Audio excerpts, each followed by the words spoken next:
mà bỏ nó ra tìm niết bàn không có. Thì cái đó tôi giảng cách sao, hãy lặng lẽ như thế nào qua đạo Phật. Bây giờ qua cái cao thượng nhất, tức là nếu chúng ta sống bằng sắc thân, đó là địa ngục, ngạ quỷ, súc sanh, Atula. Chúng ta chưa có cảm giác.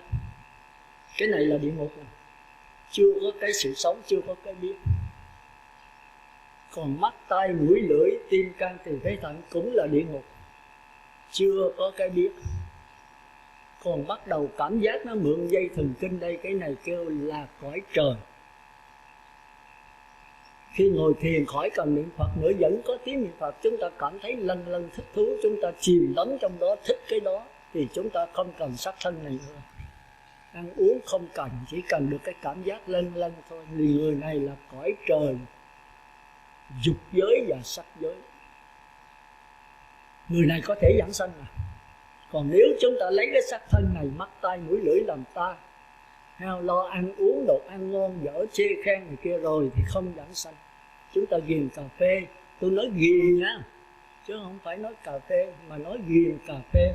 Chúng ta ghiền cờ bạc, chúng ta ghiền thuốc lá, tôi dùng chữ ghiền nhé, thì chúng ta không giảng sanh được. Còn nếu chúng ta tu mà niệm Phật tới giai đoạn thứ 3, chúng ta có cái cảm giác lân lân, chúng ta bỏ cái ghiền nó cái một thôi. Nhưng mà còn cái ghiền bên trong, ghiền cảm giác, trong kinh kêu là xúc thực. Còn cái ghiền bên ngoài đó kêu là đoàn thực hay là đoạn thực. Thì cái này không giảng sanh được. Theo cõi trời mới có thể giảng sanh. Thành ra chúng ta thấy trong kinh nói bên xứ Cực Lạc không có 4 đường ác đạo. Không có 4 đường ác đạo. Bởi vì về đó mà ghiền là A Di Đà làm sao kiếm cho mình được. Cũng như Phật tử mà vô trong giáo hội của sư cô đây, nửa đêm cái nói tôi ghiền thuốc lá quá, tôi ghiền cà phê quá sư cô ơi. Sư cô nói được đâu, ra đời đi, trong này không có cà phê uống đâu. Hai con ghiền tứ sắc quá thì tôi chết rồi. Trong chùa làm gì có tứ sắc. Thành ra nếu còn ghiền bên ngoài là không dính ngủ được. Nhưng mà vô đây ngồi thiền rồi, có cảm giác lân lân, thấy Phật A Di Đà, thấy hào quang rồi khoái chìm lắm trong đó, thì người này sanh về cõi trời. Và nếu A Di Đà ơi tiếp dẫn con thì về cõi Phật liền. Hiểu kịp không? Thôi giờ qua bài giảng chúng ta vì vậy là giảng sanh về cõi Phật thì phải qua cõi trời. Chứ địa ngục, ngạ quỷ, súc sanh, Atula vĩnh đoạn là vĩnh viễn là không về được. Vậy muốn về cõi Phật phải làm sao? Thì có 3 điều kiện. Nó giống như cõi trời thôi. Tức là phải giữ giới, phải tu thiền định, và phải có cái trí tuệ, cái thức trong sáng. Thì cái giới đó bên tịnh độ kêu là hành, tức là 4 chữ hoặc 6 chữ A Di Đà. Còn cái tính đó bên tịnh độ kêu là, cái tịnh độ kêu là tính, thì bên kia kêu là định. Còn cái huệ đó bên tịnh độ kêu là phát nguyện. Mà hai cái quan trọng nhất là cái niềm tin và phát nguyện. Mà muốn tin cho vững chắc thì cái sắc thân phải giữ giới cho kỹ. Thành ra tôi giảng cái hành trước. Hành tức là quý vị phải giữ 5 giới. Ở đây thọ 5 giới hết chưa? Mặc đồ trắng là phải 5 giới rồi đó. Thì phải 10 ngày chay. Mặc đồ trắng mà có người chắc chưa tới 10 ngày đó. Có người đã chay trường rồi đó. Thì mấy bạn này cao, mấy cô trời này là cao. Có người 5 giới là ta ăn chay trường rồi. Có người 5 giới là 10 ngày chưa xong. Và vĩnh viễn từ đây thọ 5 giới là không giết loài thú lớn nữa. 20 ngày ăn mặn chỉ tôm, cua, cá, tép thôi. Còn heo, chó, gà, vịt vĩnh viễn không ăn cũng không giết. Có không? Đây có ai còn thèm thịt gà, còn thèm thịt heo không? Chắc còn. Cái ngày ăn mặn cái ra vứt hủ tiếu thịt heo, phạm giới rồi. Hủ tiếu tôm tép thì được, hủ tiếu thịt heo là không được. Tại sao vậy? Tại sao con tôm tép nó cũng có sự sống, con heo, con gà, con chó cũng có sự sống mà xưa lại cấm con? Không phải là tôi cấm. Mới biết mấy ông mới biết tại sao mà heo, chó, gà, vịt không giết mà tôm, cua, cá, tép giết được không? Biết không? Ai biết? Đây số im lặng quá. Tôi này thông minh, ít ra không phải vậy, không ấy là tôi cạo tóc. Thì chúng ta biết là loài thú càng nhỏ chừng nào cái linh hồn nó càng yếu chừng ấy. Ví dụ giết 100 con tép với giết 1 con chó, cái nào tội nhiều hơn? Con chó tội. Tại sao vậy? Tại sao 1000 con tép mà không bằng một con chó? Mà tại cái linh hồn con chó nó khôn hơn, phải không? Con chó nó biết chủ nè, nó giữ nhà. Con tép có giữ nhà được không? Có biết chủ không? Nó ngu quá đi. Thành ra 100 con tép mà so với con chó tội nhiều hơn. Nhất là mình sắp chữa chết, nó nói cô giết tôi, cô không có giảng sanh đâu, cô trả mạng cho tôi. Cái linh hồn nó kéo mình lại. Bây giờ cái linh hồn bây giờ nhập sát nhiều lắm á. Tôi đi các nơi bị á. Thì rồi dường như ở đây có đó, cái cô gì mà ở Bạc Liêu nó xuống mà bị cái dâu mà 20 mấy năm rồi đó mà chưa siêu còn lại nhập đó. Tôi phải năn nỉ xin nó nó mới tha. Và nó xin ở trong cụ quyền ở đây tu á, tu chung với mấy bà á. Sợ không? Nó tu trên hình thức linh hồn, không có xác thân, còn có linh hồn với cái nghiệp thôi. Nó ở đây niệm Phật với mấy bà. Tôi nói chừng nào mà thấy Phật A Di Đà hiện ra hết, tất cả màu trắng màu xanh đừng có theo ha, hai cõi này sướng lắm, hết thuốc con lưng hồi. Màu đen màu đỏ khổ lắm, chỉ có màu vàng đó. Phật A Di Đà đưa cái bông sen đó là xác thân của cô đó. Từ nay cô không có thai sanh nữa, không có trâu bò heo chó người ta nữa, không có nõn sanh là trứng gà vịt chim nữa, mà là quá sanh. A Di Đà cầm cái bông sen thì có nhớ nghĩ tưởng cô linh hồn nhập vô trong đó, gá vào đó, thế là xong. Ở đó đợi tôi thì nó chịu đi. Nó 3-4 bữa trước rồi. Thì dẫn xuống đây đó, chứ tự giới thiệu dẫn xuống đây rồi tôi chứng minh nó chịu, nó sức ra liền đó. Thì nó ở đây tu với mấy bà, nó chắc giảng sanh sớm hơn đó, vì nó không có xác thân. Sao nghe tôi giảng pháp như thế này, nó nhớ A Di Đà, nghĩ A Di Đà, tưởng A Di Đà, cái linh hồn nhớ nghĩ tưởng, chứ cái xác thân không có. Mà nếu nó nhớ nghĩ tưởng tha thiết, bị cái cõi trung ấm khổ lắm á, khổ mới đi kiếm người này kia nhập, rồi nhập không được mới mang cái linh hồn ai yếu á, cái mặt ai bơ bơ đó thì nó nhập vô đó. Nhưng mấy bà tu cố gắng bơ bơ là cái lông nó phá đấy. Ta nói ma bắt thì coi mặt người ta, ở đây ai có mặt bơ bơ coi chừng á, ma nó nhập vô. Chừng nào quý vị niệm Phật tới giai đoạn thứ 3 bảo đảm không ai dám phá mình hết. Còn niệm Phật đếm từ 1 tới 10, niệm Phật khỏi đếm coi chừng ma vẫn bị nhập đó. Còn nữa khỏi cần niệm Phật mà vẫn có tiếng niệm Phật, ma nó thấy quý vị là nó chạy tuốt, hoặc là nó quỳ xuống nó xá quý vị đó. Vì cái linh hồn của mấy vị tỏa ra cái hào quang sáng, nó chói nó sợ. Còn mà niệm Phật đến mới vừa hai niệm A Di Đà Phật 1, A Di Đà Phật 2 nhớ tới con, rồi trở lại A Di Đà Phật 1, A Di Phật 2, A Di Đà Phật 3 thì nhớ tới tiền bạc. Thì cái này ma nó nhập mau lắm, cái mặt bơ bơ, thấy không? Thành ra ma bắt coi mặt người ta, chứ không phải ai nó cũng bắt hết nữa. Cái gì mà tu giữ giới cho kỹ, niệm Phật cho đàng hoàng, không có ma nào dám bắt hết đó. Còn tôi thì tôi xin. Cái lợi năng nỉ tôi giảng pháp nó nghe rồi nó sức ra thôi. Ở Trà Vinh đó là bộ đội nó nhập vô tới 6 chú, mượn một cái xác của cô đó mà 6 chú vô trong đó. Rồi thầy ở Như Thành xin nó không chịu, nó cự. Tới chừng tôi xuống tôi nói là tôi giảng, bị nó nghe pháp nó hiểu, nó không hiểu nó không chịu đi. Tới chừng tôi nói nó hiểu, tôi nói cái linh hồn không có chết đâu, cái xác thân đâu phải là của mấy chú. Nó nói cái phản lực của Mỹ đó, mua một cái là một bộ đội nó chết hết, còn sống có 6, chết hết 6 chú lượt. Bây giờ 6 chú theo nhau lơ lửng rồi, khổ quá sư ơi, con không biết đi đâu. Tôi nói cái thể xác không phải là chú, cái linh hồn đó bây giờ mới là chú. Giờ chú hướng về hướng mặt trời lặn, theo niệm Phật A Di Đà, tất cả các màu không chấp nhận, chỉ chấp nhận màu vàng thôi nhé. Phật A Di Đà giống như tôi màu vàng, trên tay cầm bông sen, mấy chú nhớ nghĩ tưởng nhập đi trong đó, thế là xong, ở đó đợi tôi. Nó nghe nó hiểu, nó con kính sư quá, tôi giờ con đi, con nghe lời sư con đi, trả cái xác lại người ta. Nó đi, nó ngã xuống một cái rồi là nó đi thôi. Thì tỉnh dậy là cái tiếng nói của người nữ, vì con nói người nữ, mà nãy tiếng nói của người nam, tiếng nói ồ ề, chúng ta thấy như vậy đó. Thì thôi giờ trở lại, cái gì cố gắng tu thấy không? Ai mà bị mà ma nhập cái là tôi cạo đầu luôn á, tức là không tu. Rồi tôi nói giờ cô tu, cô đó có thọ 5 giới rồi. Rồi tôi hỏi có ăn chay không? Đó bạch sư có 2 ngày, con thọ giới với sư quên hả? Tôi nói, tôi giảng là thọ 5 giới phải 10 ngày chay. Sư nói từ từ được. Tôi nói từ bao lâu rồi, có 2 tháng mấy rồi, 2 tháng mấy mà chưa được 10 ngày. Ma nó nhập là phải. Mình yếu quá đi. Tôi mà vô là có 10 ngày chay mà làm không được nữa là làm sao? Về bây giờ phải ăn 10 ngày nhá. Nói con sợ quá rồi, bây giờ sư dạy sao con nghe vậy? Tôi nói dạy sao, nếu tôi dạy là phải sai trường á. Tôi nói thôi về 10 ngày thôi, từ nay heo chới là dịch không giết heo, ráng niệm Phật tới giai đoạn thứ 3 nó không được xưa, còn mới niệm 2-3 câu để nhớ tùm lum mà. Tôi nói bền, tôi đã giảng rồi, cứ bền đi, cô làm hoài thì được thôi, thấy không? Bây giờ Phật tử đây cũng nhớ ha.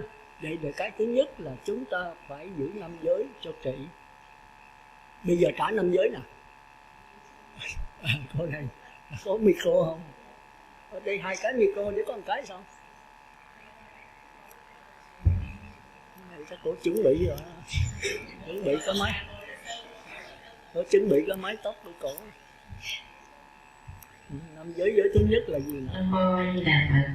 Con xin trả lại 5 giới. Giới thứ nhất, một là không sát sanh, nhưng mà mình phải phóng sanh.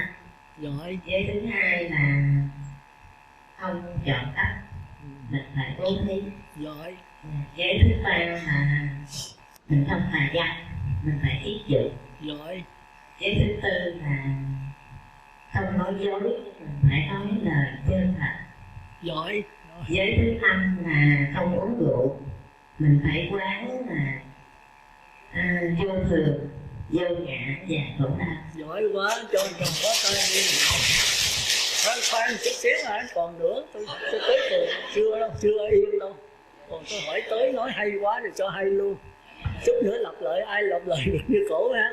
Bây giờ quán vô thường, vô ngã, khổ đau là sao? Cái này cái mấu chốt ấy. Cái này là cái giảng sanh chắc chắn là vô thường là gì, vô ngã là gì, khổ đau là gì. Vô thường là sanh diệt, còn mất. Và vô ngã là do cái bản ngã của con người. Khổ đau là không muốn rượu gây phiền phức cho người khác, làm người khác khổ đau. Hai cái vô thường vô ngã khác nhau làm sao? Vô thường là sanh diệt, còn vô ngã là mình tự cao hay là mình gì đó không vậy, không thấy vậy. Thôi được rồi, cho chàng phó tay đi. Trả giới thì đúng, mà giải thích vô thường vô ngã trật lất. Thôi giờ nghe này nữa là ai trả nha. 5 giới là về học thuật rồi thì tới tôi biểu trả đó. Ai trả xong thì về, không xong để ở lại với sư cô. Thấy không? Thì vô thường vô ngã, vô thường là cái nhận thức của mình, còn vô ngã là đối tượng của nhận thức. Thí dụ tôi là người thì tôi biết đây là nước, thì cái biết tôi là vô thường. Còn cái nước là vô ngã. Vô thường là biến chuyển theo thời gian, cũng như mấy ông bà hồi nãy tưởng đó, cái thấy là con mắt, cái nghe là lỗ tai, thì cái đó là vô thường. Bây giờ nghe tôi hiểu, tôi giảng rồi, bạch sư cái thấy là linh hồn, cái nghe là linh hồn, phải vậy không? Thì hồi nãy cái nhận thức khác, và bây giờ cái nhận thức khác, thì nhận thức nó thay đổi không bền, thành nó kêu là vô thường. Hiểu kịp không? Còn vô ngã là đối tượng của nhận thức. Hồi nãy sư nói vậy thì con biết cái nước đó là nước, thì đó là cái vô thường của con người. Còn nếu mà con lên cao một cái nữa, vô các nhà khoa học, thì con thấy nước là H2O. Thì cái nhận thức của con cao lên, thì cái nước, cái vô ngã nó biến thành cái cao hơn, là chất khí thôi, chất oxy hydro, chứ không còn là nước nữa. Còn nếu mà lên cao nữa thì nước không còn, hydro oxy không còn, mà là điện tử. Còn nếu lên cao nữa, các cõi trời thấy nước là lưu ly. Thì cái nhận thức càng lên cao thì sự vật càng vi tế hơn. Còn nếu nhận thức con xuống thấp là ngạ quỷ, thì nước biến thành máu. Hiểu kịp không? Như vậy nhận thức nó có 3 đời. Bây giờ, hôm qua, ngày mai, kia là quá khứ, hiện tại và vị lai. Còn sự vật nó là do nhiều cái ráp lại. Tôi biết là nước là do H2O ráp lại. Cái nhà này do đinh kèo cầu, do xi măng, do sắt, do ông thợ, do sư cô, do Phật tử mới có cái nhà này. Nó ráp lại. Mẹ ráp thì sao? Nó sẽ rã. Thành ra khi cha mẹ anh em hội họp lại thì tôi biết nó sẽ phân ly. Thì cái biết này là vô thường. Hồi xưa tôi không biết. Tôi tưởng là cha mẹ anh em, cha mẹ tôi sẽ sống với tôi hoài. Bây giờ nghe sư giảng thì mẹ mình phải chết, mình cũng phải chết. Mà chưa chắc ai chết trước, có khi mẹ mình chết trước, có khi mình chết trước. Cái vô thường nó không tha ai hết. Thì bây giờ tôi biết cuộc đời hãy có hội họp thì phải có phân ly, có sanh thì phải có tử, có chết, có già thì phải có trẻ, có đêm thì phải có ngày. Hãy đêm tới thì mình biết rồi sắp sửa tới ngày, còn ngày tới rồi mình biết sắp sửa sẽ tới đêm. Cuộc đời nó cứ vậy mãi, nó không có bền. Thì cái hiểu biết mình không bền. Càng học hỏi chừng nào cái hiểu biết càng ngày càng sáng sủa chừng ấy. Mà cái hiểu biết càng sáng sủa thì thấy sự vật là ráp lại thôi. Tức là nhiều cái ráp lại, nó không có một cái ta cố định trong đó. Hiểu kịp chưa? Hồi sáng tôi có giảng rồi, phải không? Thành ra cái suốt hội họp thì mình phải thấy có sự phân ly tạm biệt trong đó, mà có thể đi tới vĩnh biệt nữa. Thì cái quán này đưa quý ông quý bà tới một cái hạnh phúc của cõi trời, chứ không phải cõi Phật. Khi mình gặp cái tai họa thì mình không có buồn nhiều, buồn 5 phút thôi. Mình chưa phải là thánh, còn bậc thánh người ta không buồn đâu. Còn khi gặp cái phước báo tới thì mình không quá vui, vui 5 phút thôi. Thành ra cuộc đời mình cứ ở cái trung bình chứ không quá đau khổ. Rồi khi gặp cha mẹ anh em cùng lúc chết luôn 30 người, mình không có điên. Còn nếu mình không quán vô thường vô ngã đùng một cái rồi thì mình điên, vô nhà thương điên. Mà nếu lỡ chết lúc đó thì sao? Cái tâm điên này thành địa ngục, ngạ quỷ, súc sanh, Atula. Mình sống làm sao thì mình chết như vậy. Còn nếu mình có quán trước rồi cha mẹ anh em 30 người xuống hố hết, chết một lượt hết, thì mình buồn 5 phút thôi. Thì nếu lúc đó mình lỡ chết sanh về cõi trời, bởi vì cái tâm mình nó thông minh, sáng suốt hơn. Hiểu kịp không? Thì bây giờ trở lại để rồi hết giờ. 2 giờ 53 phút còn cái tiếng hồ đó.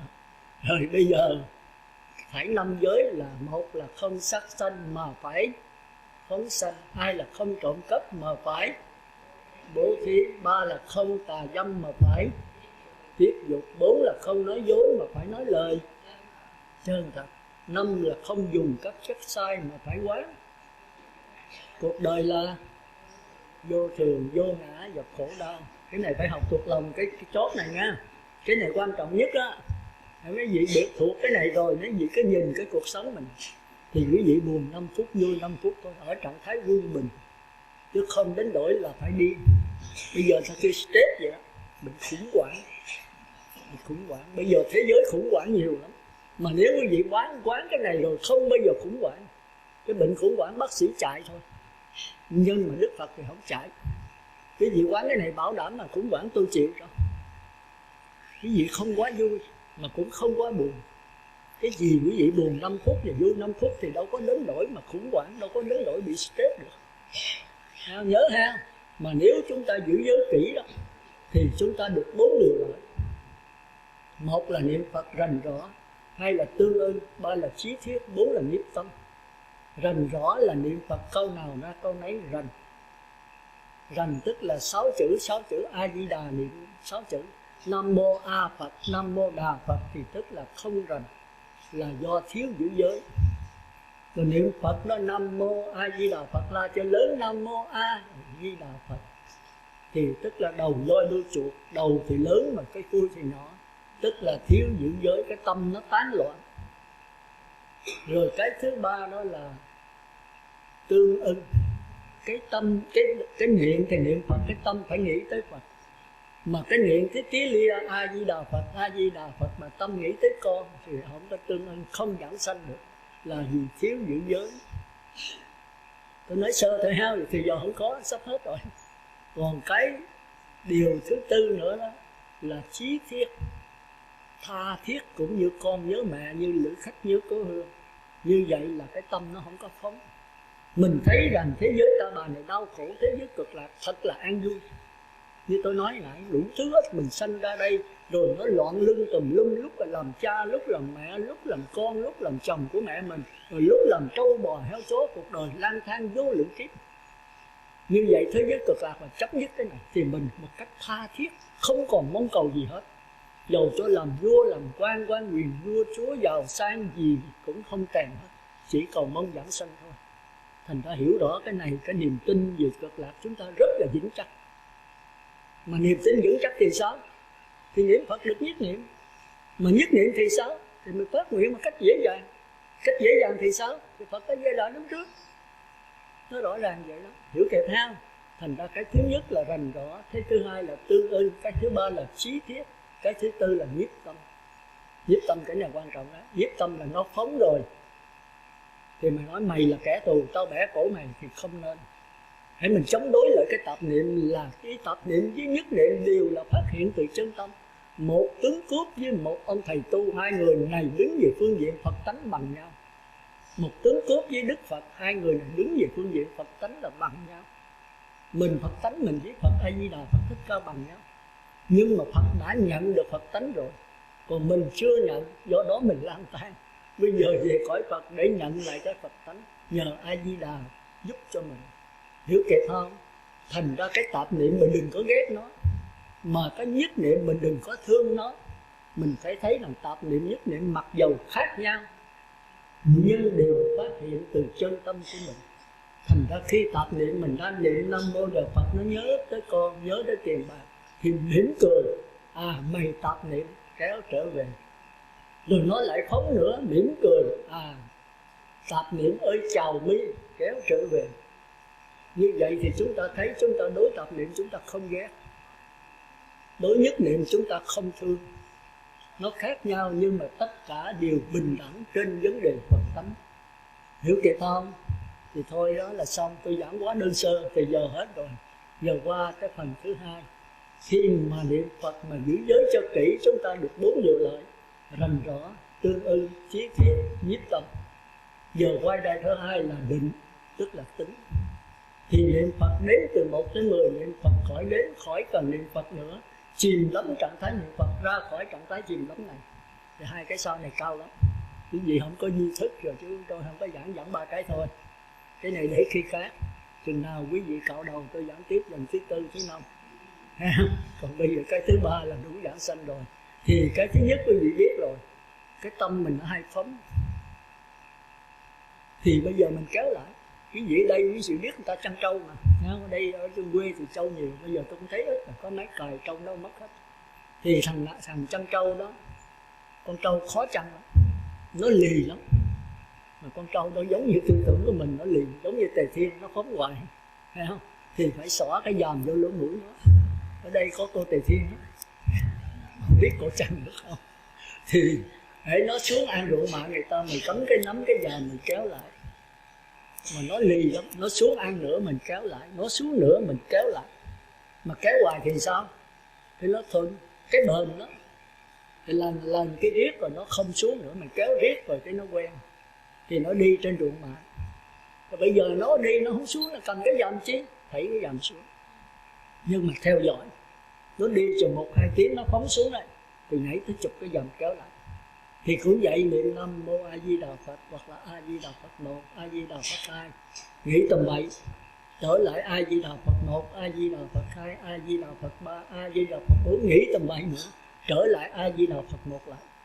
Ngay giai đoạn đầu khổ lắm nha, đổ mồ hôi xót con mắt, mệt cái chân. Nhưng mà làm riết rồi nó quen thôi. Niệm 100 tiếng, 1000 tiếng nó mới phóng thì tạm rồi đó. Thôi qua giai đoạn thứ hai, A Di Đà Phật, A Di Đà Phật, A Di Đà Phật, mà khỏi đếm nữa. Thì chừng nào niệm 100 tiếng, 1000 tiếng, nếu mà 100 tiếng nó phóng thì phải trở lại giai đoạn thứ nhất, A Di Đà Phật 1, A Di Đà Phật 2, A Di Đà Phật, làm chừng 3-4 lần thôi. Vì như nó đã quen rồi thì bỏ dần, trở lại A Di Đà Phật thôi, khỏi đếm nữa. Rồi tới giai đoạn thứ 3, 2 giai đoạn này cực lắm, khó giảng sanh, phải nhờ Ban Hộ Niệm. Mà tới giai đoạn thứ 3 rồi thì khỏe thôi. Mà thứ 3 như tôi nói cái gì đó, cái linh hồn mình nó nằm trên không gian. Bây giờ có chủng tử thiện ác, chủng tử niệm Phật này dốc trong đó nhiều kiếp. Không phải kiếp này mà cái thây của quý vị chất còn hơn núi Tư Di. Như nãy tôi nói, nước mắt quý vị còn nhiều hơn 7 đại dương. Thì bây giờ trong đó tùm lum hết. Thì chủng tử niệm Phật mới vô 1000 câu, thì chúng ta nhớ cái Phật có 500, còn 500 nhớ cái điều ác.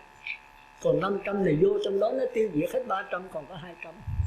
Thành ra phải lấy chữ bền làm căn bản. Sáng tôi có giảng rồi, thấy vậy không? Đó thì cái bền đó bằng đầu là được 200. Rồi tiếp tục ngày mai thêm 300, ngày 500, ngày mốt được 100, nữa 600. Có bữa giữ giới kỹ thì nó nhiều, ít thì nó mất. Rồi bữa kia nữa rồi 700, 1.000, rồi 10.000, rồi 100.000, rồi 1 triệu, rồi 1 tỷ. Thì chủng tử niệm Phật này nó mạnh rồi, nó tiêu diệt chủng tử ác lại. Còn chủng tử ác nào mà già hoặc giống cứng ngắc đó, nó nằm ở dưới đó, nó chờ thời. Chờ thời là chờ mình giải đãi đó. Mình không có tinh tấn, không bền nữa thì nó gục đỡ lại. Thì nó diệt chủng tử niệm Phật lại. Vì cái linh hồn mình là cái bãi chiến trường. Nhưng mà nếu mình bền bỉ rồi, cái lần niệm Phật nó mạnh, nó tiêu diệt chủng tử. Giờ chủng tử ác nào thâm căn cố đế hoặc giống già, nó không chết, nó ngủ nằm ở dưới. Thì bây giờ khi nó đầy A Lại Gia linh hồn mình rồi, nó tràn ra ơn. Thì mình cái tư tưởng mình nhận được cái linh hồn, mình ngồi xuống muốn niệm Phật mà nghe trên không gian có tiếng Nam Mô A Di Đà Phật, Nam Mô A Di Đà Phật, thì cái tư tưởng nhận được tống vô. Mà nó đầy rồi, tống vô nó tràn ra. Rồi mình nhận được tống vô, nó đầy rồi, nó tràn ra. Rồi tống vô, nó tràn ra. Bây giờ muốn suy nghĩ tùm lum, không suy nghĩ được, không cái gì xen vô hết. Thì cái này gọi là nhất niệm. Chắc chắn 100% bảo đảm giảng sanh. Nhưng coi chừng cái nghiệp chìm. Chút nữa tôi nói về vấn đề đó, thấy không? Bây giờ quý vị biết linh hồn quý vị ở đâu chưa? Coi chừng cái đầu tóc á. Giờ tôi thí dụ cho rõ ha, để nhận được. Tôi hỏi quý vị ha, bây giờ cái làn sóng của đài phát thanh Vĩnh Châu này ở đâu? Cái làn sóng của đài phát thanh ở đâu? Ở trên không gian.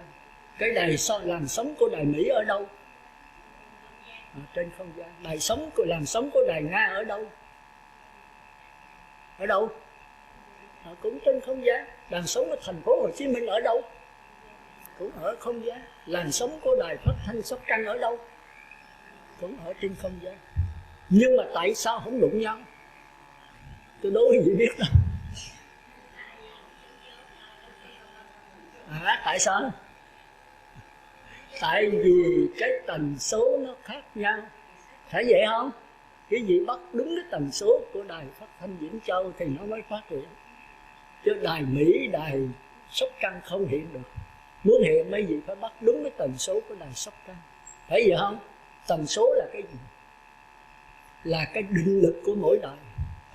Thành ra linh hồn của mấy vị bây giờ ở trên không gian, linh hồn của tôi ở trên không gian. Nhưng mà tại sao không đụng nhau? Là bởi vì cái định lực tần số khác nhau. Phải vậy không? Nếu định lực của tôi mạnh thì tôi tỏa lên cao hơn. Còn quý vị nào thấp thì cái lè tè thôi. Ngu si quá thì nó lè tè, mà vừa nó ở cao hơn một chút. Mà hãy hai cái định lực, hai tần số gần nhau đó thì là tri kỷ. Tri kỷ là gì không bà biết không? Tri là biết, kỷ là mình, người biết ta. Người biết ta đó là bạn ta. Ở đây chuyện Tàu nhiều, có ai biết Bá Nha Tử Kỳ không? Nó không biết. Hồi thời tôi thì có đó hay lắm. Bá Nha Tử Kỳ với Bảo Thúc Nha là quan trọng. Đó là tri kỷ, hai người biết nhau. Không có thì giờ tôi chỉ cái chuyện đó cho các bạn mê luôn. Tôi chuyện Tàu có bụng, nhưng mà cái quan trọng là do không pháp thôi. Khi nào có nhiều thì giờ mới giảng cái đó được. Thành ra khi hai cái làn sóng mà gần nhau, chúng ta thấy nó rè nhau, phải không? Ở ngoài Bắc thì khi mình thấy cái làn sóng của Vĩnh Châu hay là của Sóc Trăng mà nó bằng tần số gần bằng nhau thì nó đụng nhau, nó rè. Đó là tri kỷ đấy, nó hợp nhau. Thì quý vị cũng vậy. Vô đây có nhiều người thích, gặp nhau mới lần đầu tiên là thấy thích rồi. Có người gặp ma chưa từng biết mà thấy ghét. Thấy cái bộ mặt nó sao tôi thấy tôi ghét quá, không biết tại sao tôi ghét. Là bởi vì cái làn sóng nó như làn sóng mình trước là có ân oán với nhau. Hiểu kịp không? Thành ra sanh ra cuộc đời này là ân oán. Thành ra đừng có buồn. Có khi đứa con mình sanh ra nó đại hiếu, nó lo cho mình quá trời, nó còn hơn người mẹ lo cho mẹ nó nữa. Có khi nó lại thù oán mình, nó phá tàn gia chú lục luôn. Mẹ có tới người mẹ khóc luôn. Thì cái gì đâu, hồi xưa mình giết nó ăn, bây giờ nó sanh lại nó phá mình tàn gia chú lục luôn. Còn hồi xưa mình phóng sanh nó, bây giờ nó trở lại làm con mình thì nó có hiếu. Nhân quả nó vậy thôi. Hiểu kịp chưa? Thành ra đừng trách con. Mà trách ai đây? Không trách mình thôi. Mà trách mình ngồi đó khóc hay sao? Con nó bất hiếu nó vậy, ngồi đó khóc, nó nói tại tôi, rồi vỗ ngực, đấm mặt, đấm mày, phải vậy không? Không, cái đó là ngu. Đức Phật không dạy cái đó. Mà phải làm sao? phải chuyển nghiệp. Cái đó là cái nhân quả ở kiếp trước. Hột bình bát, cây bình bát, trái bình bát, mà mình không chịu trái bình bát được không? Nó được. Hột chanh, cây chanh thì 4 năm về trước, bây giờ trái chanh hồi trước mình giết nó thì bây giờ nó lên nó trả quán. Nhưng mà chẳng những mình không thù nó mà mình còn cứu nó nữa. Cứu bằng cách nào? Bằng cách niệm Phật tới giai đoạn thứ 3. Sáng tôi có giảng không? Con người thông minh thì sẽ xử sự với thông minh đem lại hạnh phúc cho mình và cho tất cả mọi người khác. Nhưng mà bạch sư, con chưa tới giai đoạn thứ 3, con làm sao? Thì nhờ quý sư cô, quý tăng, quý thầy, những bậc mà cao đức, những nào mà có đức nhiều. Mình bây giờ thiếu đức mình độ nó không được, bởi vì mình niệm Phật cà dấp. Mới Nam Mô Phật 1, Nam Mô Phật 2 là nó phóng tùm lum, mình làm sao độ con được? Mình đang ở 4 đường ác thì mình độ con về 4 đường ác thôi, phải không? Mình phải là cõi trời thì mới độ con về cõi trời được. Lớp 3, lớp 4 mới dạy lớp 1, lớp 2 được. Còn mấy nhà sư, mấy sư cô mà có tu là thầy giáo, cô giáo thì người ta độ hay lắm, độ học trò. Còn mình là lớp 7, lớp 8, mình độ lớp 2, lớp 3 thì độ xứng xong thôi. Bây giờ mình đứng chừng. Thành ra có người mà nếu mình ở lớp 1 mà mình muốn độ lớp 1 và lớp mẫu giáo chừng nào mới độ nổi. Mình giống hệt như nó. Con ơi con đừng cờ bạc nha. Nhưng mà mẹ tối ngày mẹ đi đánh tứ sắc không à. Mình dạy nó nghe không? Mà nó nói gì cho mẹ làm sao? Con thì đánh bài, cắt tê, mẹ thì tứ sắc. Mẹ biểu con đừng đánh là mẹ đi tứ sắc hoài. Con ơi con đừng hút thuốc hư lắm mà cho một ngày 2-3 gói. Dạy con được không? Mà sở dĩ các nhà sư, mấy sư cô dạy nó là đừng có ham tiền nha. Thì các sư không có các bài. Con đừng ghiền cái gì, con phải tập ăn chay 1 tháng 10 ngày nha. Thì mấy sư phải chay nhỏ. Dạy nó một, mình phải làm gấp 10. Do đó nó kính mình mà nó nghe. Phật tử sở dĩ nghe lời tôi là bởi vì thấy cái hạnh của tôi. Chứ giờ biểu Phật tử ăn chay 10 ngày mà tôi ăn mặn, tôi ăn thịt uống rượu, Phật tử kính tôi không? Không bao giờ nghe tôi. Thành ra mình kính Đức Phật không phải là Ngài nói chuyện hay, tôi nói chuyện hay ngon tôi vậy, mà cái cuộc sống của Ngài, cái hạnh kiểm của Ngài, cái cuộc sống của Ngài cho mình kính cái đó mình sẽ nghe lời. Thành ra con mình mà xì ke ma túy mình kêu con ăn bắt nó là thả ra mà đố nó bỏ được tôi chịu xô đó. Nó làm hư nữa. Mà đem tới các nhà sư khuyên nó rồi bỏ vĩnh viễn. Mày sợ ông sư hả? Con không có sợ. Công an con mới sợ, chứ ông sư con đâu có sợ. Công an con sợ là bởi vì con không nghe lời ông đập con. Thấy không? Mà ông cấm con uống rượu, uống xỉn tối ngày. Ông đi rồi ông vô cơ quan, ông làm, ông ngã qua ngã lợi, ông biểu mày không được uống rượu à, tao được uống. Còn các nhà sư biểu đừng uống rượu, ông không có uống, đừng hút thuốc, ông không có điếu nào hết. Đừng có ăn mặn, đừng có giết loài thú, ông ăn chay ngọt. Con kính ổng, con nghe lời ổng. Ông giảng cho con hiểu cái tai hại của cờ bạc, tai hại của rượu chè và cái ích lợi của những người không uống rượu, tỉnh táo làm sao sẽ quán được một đời vô thường, vô ngã, khổ đau thì vĩnh viễn không còn đau khổ nữa. Thôi bây giờ trở lại ha, tôi hơi đi xa rồi đó. Thì tôi giảng tôi nhiều chuyện lắm, giảng bài không hết đâu. Thì bây giờ niệm Phật giai đoạn thứ nhất, niệm Phật tới giai đoạn thứ 2 là khỏi cần niệm Phật nữa, khỏi cần đếm nữa. Giai đoạn thứ 3 là khỏi cần niệm nữa, thì cái này định lực mạnh. Thì bây giờ mới quán cuộc đời là vô thường, vô ngã, khổ đau. Hồi nãy như cô này quán chưa chắc là quán được đâu. Nếu mà cổ đi tới mà giai đoạn thứ 3 cổ quán rất là sáng tỏ, thì người này có thể qua đạo Phật. Đây là đạo trời đó. Thì người này có thể sống hạnh phúc trong cuộc sống này, có thể độ con cái, độ chồng, độ tất cả mọi người. Nhưng mà độ về cõi trời thôi à, chứ không độ về cõi Phật được đâu, vì cổ chưa phải là Phật. Muốn độ là Phật ít nhất mà xuất gia, đắc quả nhập lưu, nhất vãng lai, bất lai a la hán. Thôi tới đây thôi ha. Thì cái định này nó có thể đưa tới 6 điều lợi. Khi mà tới giai đoạn thứ 3 hả quán, còn thôi thì không. Quán về sự, về lý, về nhân, về quả là 4, về tự, về tha là 6. Sự là gì? Là thế giới quế độ này có, thì thế giới tịnh độ phải có. Đúng là tôi phải giảng bữa nay đó, nhưng mà giảng 4 tiếng đồng hồ cũng chưa hết nữa. Cái khác nhau giữa tịnh độ và quế độ khác nhau rất xa. Cái tịnh độ là thế giới của linh hồn, quế độ là thế giới của tư tưởng. Quý vị muốn biết đó thì coi người nào mà niệm Phật có ứng chứng đó, mạnh, định lực mạnh đó, tới giai đoạn thứ 3, thứ 4 chìm đắm trạng thái thì Phật A Di Đà hiện ra. Thì chẳng những người chết thấy mà cả người hộ niệm thấy luôn nữa. Định lực mạnh đó. Cái cô gì Mỹ gì đó ở bên Mỹ đó, nhìn tới giai đoạn đó. Hồi trước ở Sài Gòn hai vợ chồng đi tìm bồ câu bán. Bố bắt bồ câu này không, mà bồ câu dễ bắt nó lắm, làm cái ủ cho nó ngon lành ha, cái bằng đêm gọi đèn vô bắt nó, rồi đi làm thịt nó, làm tìm thịt, làm trứng hay là cái gì đó bầm thịt rồi dồn vô trong đó làm bồ câu tiền.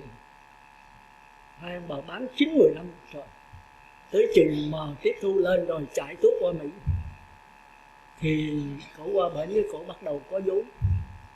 Hai ông bà mới là mướn cái hãng, làm cái hãng xăng ở ngoại ô. Thì ổng bằng đêm ở đó giữ hãng xăng, có cái nhà ở trong chợ. Đêm cổ vô chợ, sáng cổ nấu đồ, cổ xách ra ông chồng. Sáng xách ra thì thấy ông chồng cửa đóng, cái chừng coi lại thì cửa nó mở hết. Ông chồng ngồi trên cái ghế, cái cổ bị cắt, giống thịt của bồ câu. Cổ đã chết rồi, vì cổ đi ra Phật Pháp, cổ đã chết rồi. Ông chồng mình cắt cổ bồ câu, bây giờ tụi bồ câu ăn cướp này nó hiện hình lên, nó tái phát làm người ta ân đền quán trả, nó cắt cổ chồng mình giống thịt con bồ câu. Nếu mình không tu mình nó cũng cắt cổ mình nữa, tới khi mình nữa bị hai vợ chồng đồng đồng làm hết. Cổ bắt đầu mới là vô bớt làm, cho hết tiền bạc. Thì bên Mỹ là công an nó dữ lắm, nó đi truy nã thủ phạm đấy. Cổ mới viết đơn vô khiếu nại, không có truy nã, bỏ. Mà bệnh hệ mà chủ nhân người ta khiếu nại rồi thì bỏ, nó không điều tra gì hết. Rồi từ đó cổ mới là bán hết cái tiệm xăng đó, bố thí hết. Còn bao nhiêu tiền đưa vô cho ông Toshiko đó, xin ở một cái cốc ở trong chùa, cái chùa rộng lắm, ở đó tu niệm Phật thôi. Niệm Phật rồi đó 1 tháng sau cái cổ thấy nhức nhối, đi bác sĩ coi thì cô ung thư gan giai đoạn thứ 3 rồi, di căn tùm lum. Bây giờ phải quá trị xạ trị gì đó. Cô nói không, tôi không có trị xạ trị. Cô chịu đau không nổi à? Cô nói tôi chịu đau thôi. Cô chịu đau, cô niệm Phật cho tới chết. Thì chúng ta thấy con người gan. Và trước khi chết, cô biết trước ngày chết. A Di Đà hiện cho cổ. Thì cô nói chuyện A Di Đà, cô nói cô xin chết. A Di Đà nói thứ 3 năm. Cô nói không, 3 năm lâu lắm. A Di Đà nói thứ 2 năm. Cô nói không, con không muốn 2 năm, đúng lâu quá. Giờ nói 1 năm.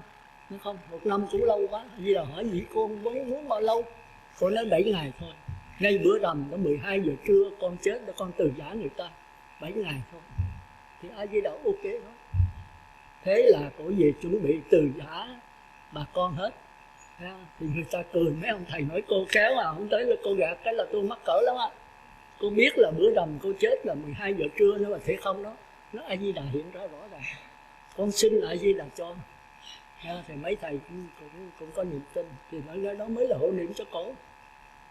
Thì đúng ngày bữa đó cổ tỉnh táo tắm rửa đàng hoàng, 12 giờ trưa cổ ngồi bắt cái vàng gì, cổ chắp tay niệm Phật.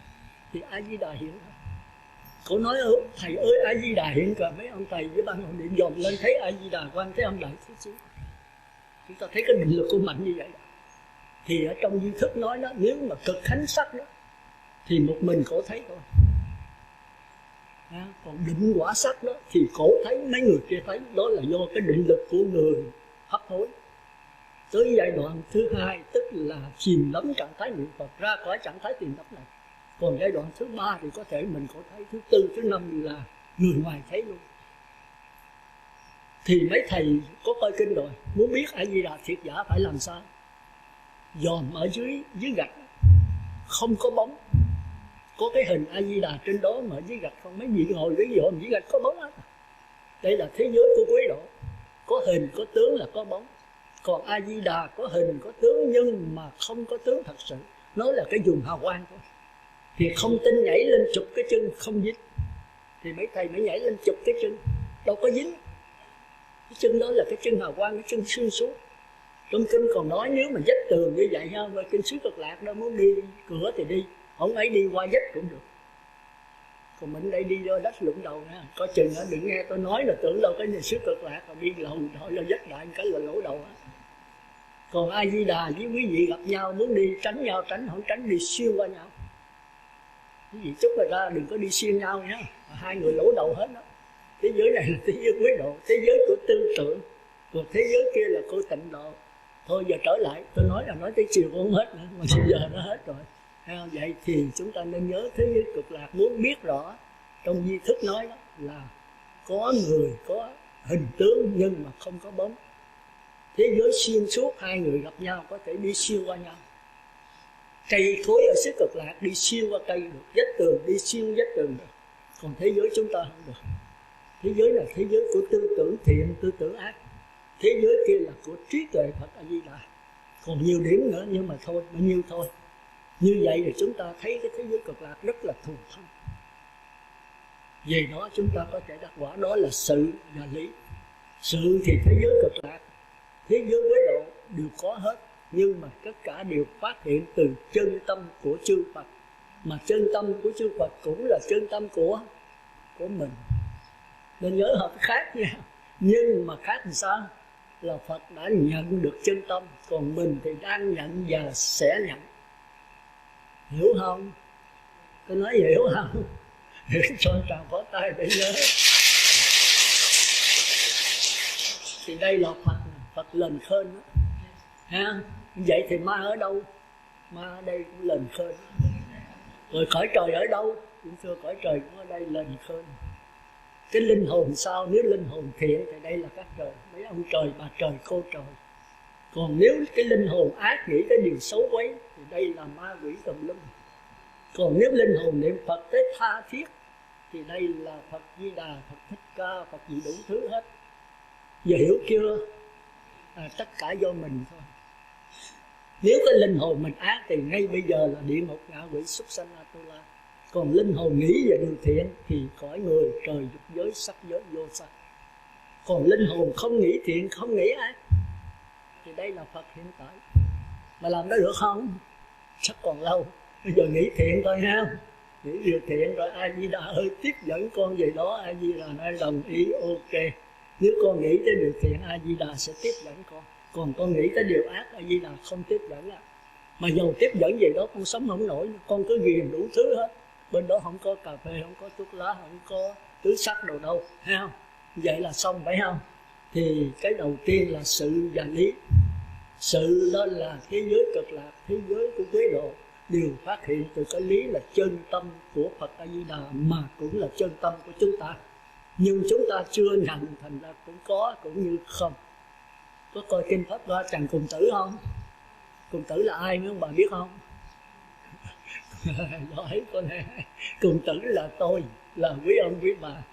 Tử là con, cùng là ăn mài, là đứa con ăn mài, tức là đi xin ăn, đi xin của Phật A Di Đà, Phật Thích Ca để giảng sanh về đó. Mà quên mình cũng là A Di Đà. Thì bây giờ là ăn mài không? Tôi cũng ăn mài. A Di Đà Phật ơi tiếp dẫn con về cõi cực lạc, đó là ăn mài của A Di Đà. Còn nói con không cần Ngài đâu thì 4 đường ác. Còn con cần Ngài thì con phải là 4 đường thiện, thì A Di Đà mới tiếp dẫn. Mà về đó rồi con cũng bằng với Ngài. Một thời gian con tu con cũng là A Di Đà.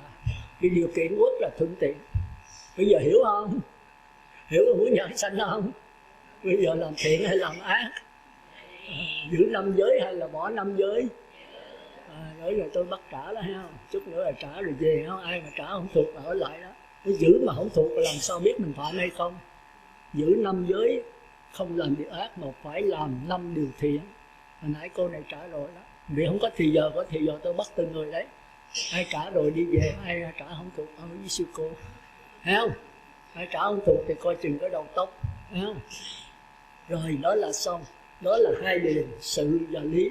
Còn nhân và quả. Tới giai đoạn thứ 3 mới quán nha. Niệm Phật đếm từ 1 tới 10 niệm Phật khỏi đếm đừng có quán. Cái tâm còn tùm lum, vừa niệm Phật mà vừa nhớ con, vừa nhớ tiền bạc, vừa nhớ chồng, vừa nhớ tùm lum hết thì thôi đừng có quán. Cái tâm đâu có định mà quán. Niệm Phật khỏi cần niệm Phật cũng phan có quán. Khỏi cần đếm chứ, còn tới mà khỏi cần niệm Phật cái này bắt đầu quán. Con người là mạnh đó. Hãy càng quán chừng nào thì mình càng tha thiết với cái cõi đó, cực lạc chừng ấy. Thì biết cõi này là vô thường, vô ngã, cõi là khổ đau. Còn cõi cực lạc là chân thường, chân ngã và chân lạc. Hiểu kịp không? Như vậy thôi. Vậy đó là một là sự và lý, hai là nhân và quả. Nếu gieo nhân nào thì quả đó. Gieo nhân hột bình bát thì cây bình bát, trái bình bát. Nhưng mà có ôm cái trái bình bát khóc không? Không. Mình phải chuyển nghiệp. Từ ác mình chuyển qua thiện, từ thiện mình kêu cứu A Di Đà thì giảng sanh. Mình gieo hột chanh lên cây chanh thì trái chanh, mình ôm trái chanh mình khóc. Ruột thì chua lét, vỏ bồ hòn, ngu. Mình chuyển nghiệp, chuyển sao đây? Kiếm một ít đường pha với trái chanh thì được một ly nước chanh ngon ngọt, phải không? Hay là ôm trái chanh mà khóc? Quý vị phải chuyển nghiệp, mà nếu chuyển nghiệp rồi thì A Di Đà tiếp dẫn. Còn ngồi khóc tới mà sưng con mắt A Di Đà cũng không tiếp dẫn đâu. Cái chánh là phải hành động, phải tự mình đi. Mình đi thì A Di Đà mới tiếp cho mình được. Bây giờ mình ngồi nói con nghiệp nặng quá, A Di Đà ơi con đi không được. Không được thì lúc lắc. Nãy tôi có giảng rồi phải không? Mình lúc lắc thì A Di Đà tiếp dẫn thôi. Bây giờ người ta chạy, người ta đi, người ta bò, người ta lết, mình lúc lắc tới không? Tới, ai cũng tới hết. Nhưng mà người ta 5 phút người ta tới thì mình 70 ngày mình tới thì cũng tới thôi. Nhưng mà phải bền đó. Nói con chán quá, người ta chạy người ta 5 phút người ta tới, mà sư biểu con tới 7 tháng mới tới, 7 năm bây giờ cũng phải đi nữa. Phải không? Phải mình dám làm không? Bây giờ tôi gặp bỏ cuộc cái là tôi cạo tóc á. Mai mốt tôi đến giảng mà nói giờ con bệnh quá, con bị tại vì bởi con không niệm Phật, con đi tịnh xá nữa thì cạo đầu. Thì tôi cầu đạo liền. Phải không? Sợ không? Để mà giải đãi đừng có gặp tôi nữa nha. Gặp tôi là tôi cầu đạo liền á. Thấy không? Thì thôi bây giờ đó là niệm Phật mà tới giai đoạn thứ 3 được 6 điều lợi. 1 là sự, 2 là lý, 3 là nhân, 6 là quả. Phải chuyển nghiệp thì chắc chắn A Di Đà sẽ tiếp dẫn. A Di Đà nói ai mà nhất niệm và phát nguyện thì 1.000 người đều giảng sanh. Còn nếu tạp niệm thì không giảng sanh là lỗi ở quý vị. Nhớ không? Nhớ rõ không? Nhớ cho tròn khó tay để nhớ rõ. Rồi nếu không nhất niệm là tôi cạo tóc á. Hay nhất niệm, mà nhất niệm không phát nguyện thì sanh về đâu? Sanh về cõi. Nhất niệm mà không phát nguyện thì sanh về đâu? Trời ơi, sanh về đâu? Ai nói được nói chung đi, Pháp hội nói chung. Nếu nhất niệm mà không phát nguyện thì sanh về đâu? Hả? Sanh về đâu? Của Mỹ ngày đó. Sanh về đâu? Sanh về cõi trời. Mà nếu có phát nguyện thì về đâu? Về đâu? Về cõi Phật A Di Đà. Còn nếu không nhất niệm mà phát nguyện thì về đâu? Tạp niệm đó mà phát nguyện thì về đâu? Trời, tối hù. Nếu mà tạp niệm Phật chưa được chức niệm mà tạp niệm nó nghĩ tùm lum hết, là tôi phát nguyện A Di Đà ơi tiếp dẫn con thì về đâu? Còn nếu bây giờ tạp niệm mà không phát nguyện nữa thì về đâu? Hả? Về 4 đường ác, giảng sanh về địa ngục, ngạ quỷ, súc sanh, Atula. Còn nếu bây giờ tạp niệm Nam Mô Đạo Phật mà nghĩ tới con, mà Nam Mô Phật nữa nghĩ tới chồng, nghĩ tới tiền bạc, mà phát nguyện A Di Đà ơi tiếp dẫn tôi, giúp dẫn con thì sanh về đâu? Tôi thù, tôi bực ra. Tôi lỗi ở tôi, nhưng mà tôi vẫn cố gắng hết sức rồi. Sanh về đâu? Bây giờ tạp niệm là tôi vừa niệm Nam Mô Đạo Phật mà tôi nhớ tới con, Nam Mô Đạo Phật tôi nhớ tới chồng, Nam Mô Phật tôi nhớ tới tiền bạc, Nam Mô Di Đà Phật tôi nhớ tới xe hơi. Thì về đâu? 4 đường ác đạo. Còn bây giờ tôi niệm Phật Nam Mô Đạo Phật 1 là tôi nhớ tới con, Nam Mô Đạo Phật 2 tôi nhớ tới tiền bạc, mà tôi phát nguyện A Di Đà ơi tiếp dẫn con thì về đâu? Tối hù của Mỹ Lành quá là về đâu? Cô này nè. Hả? Về cõi người hả? Đi đổi đầu đi. Đã là tạp niệm rồi thì phát nguyện hay không phát nguyện đều ở bốn đường ác hết. Phát nguyện mà phát cái đó đâu kêu là phát nguyện nữa.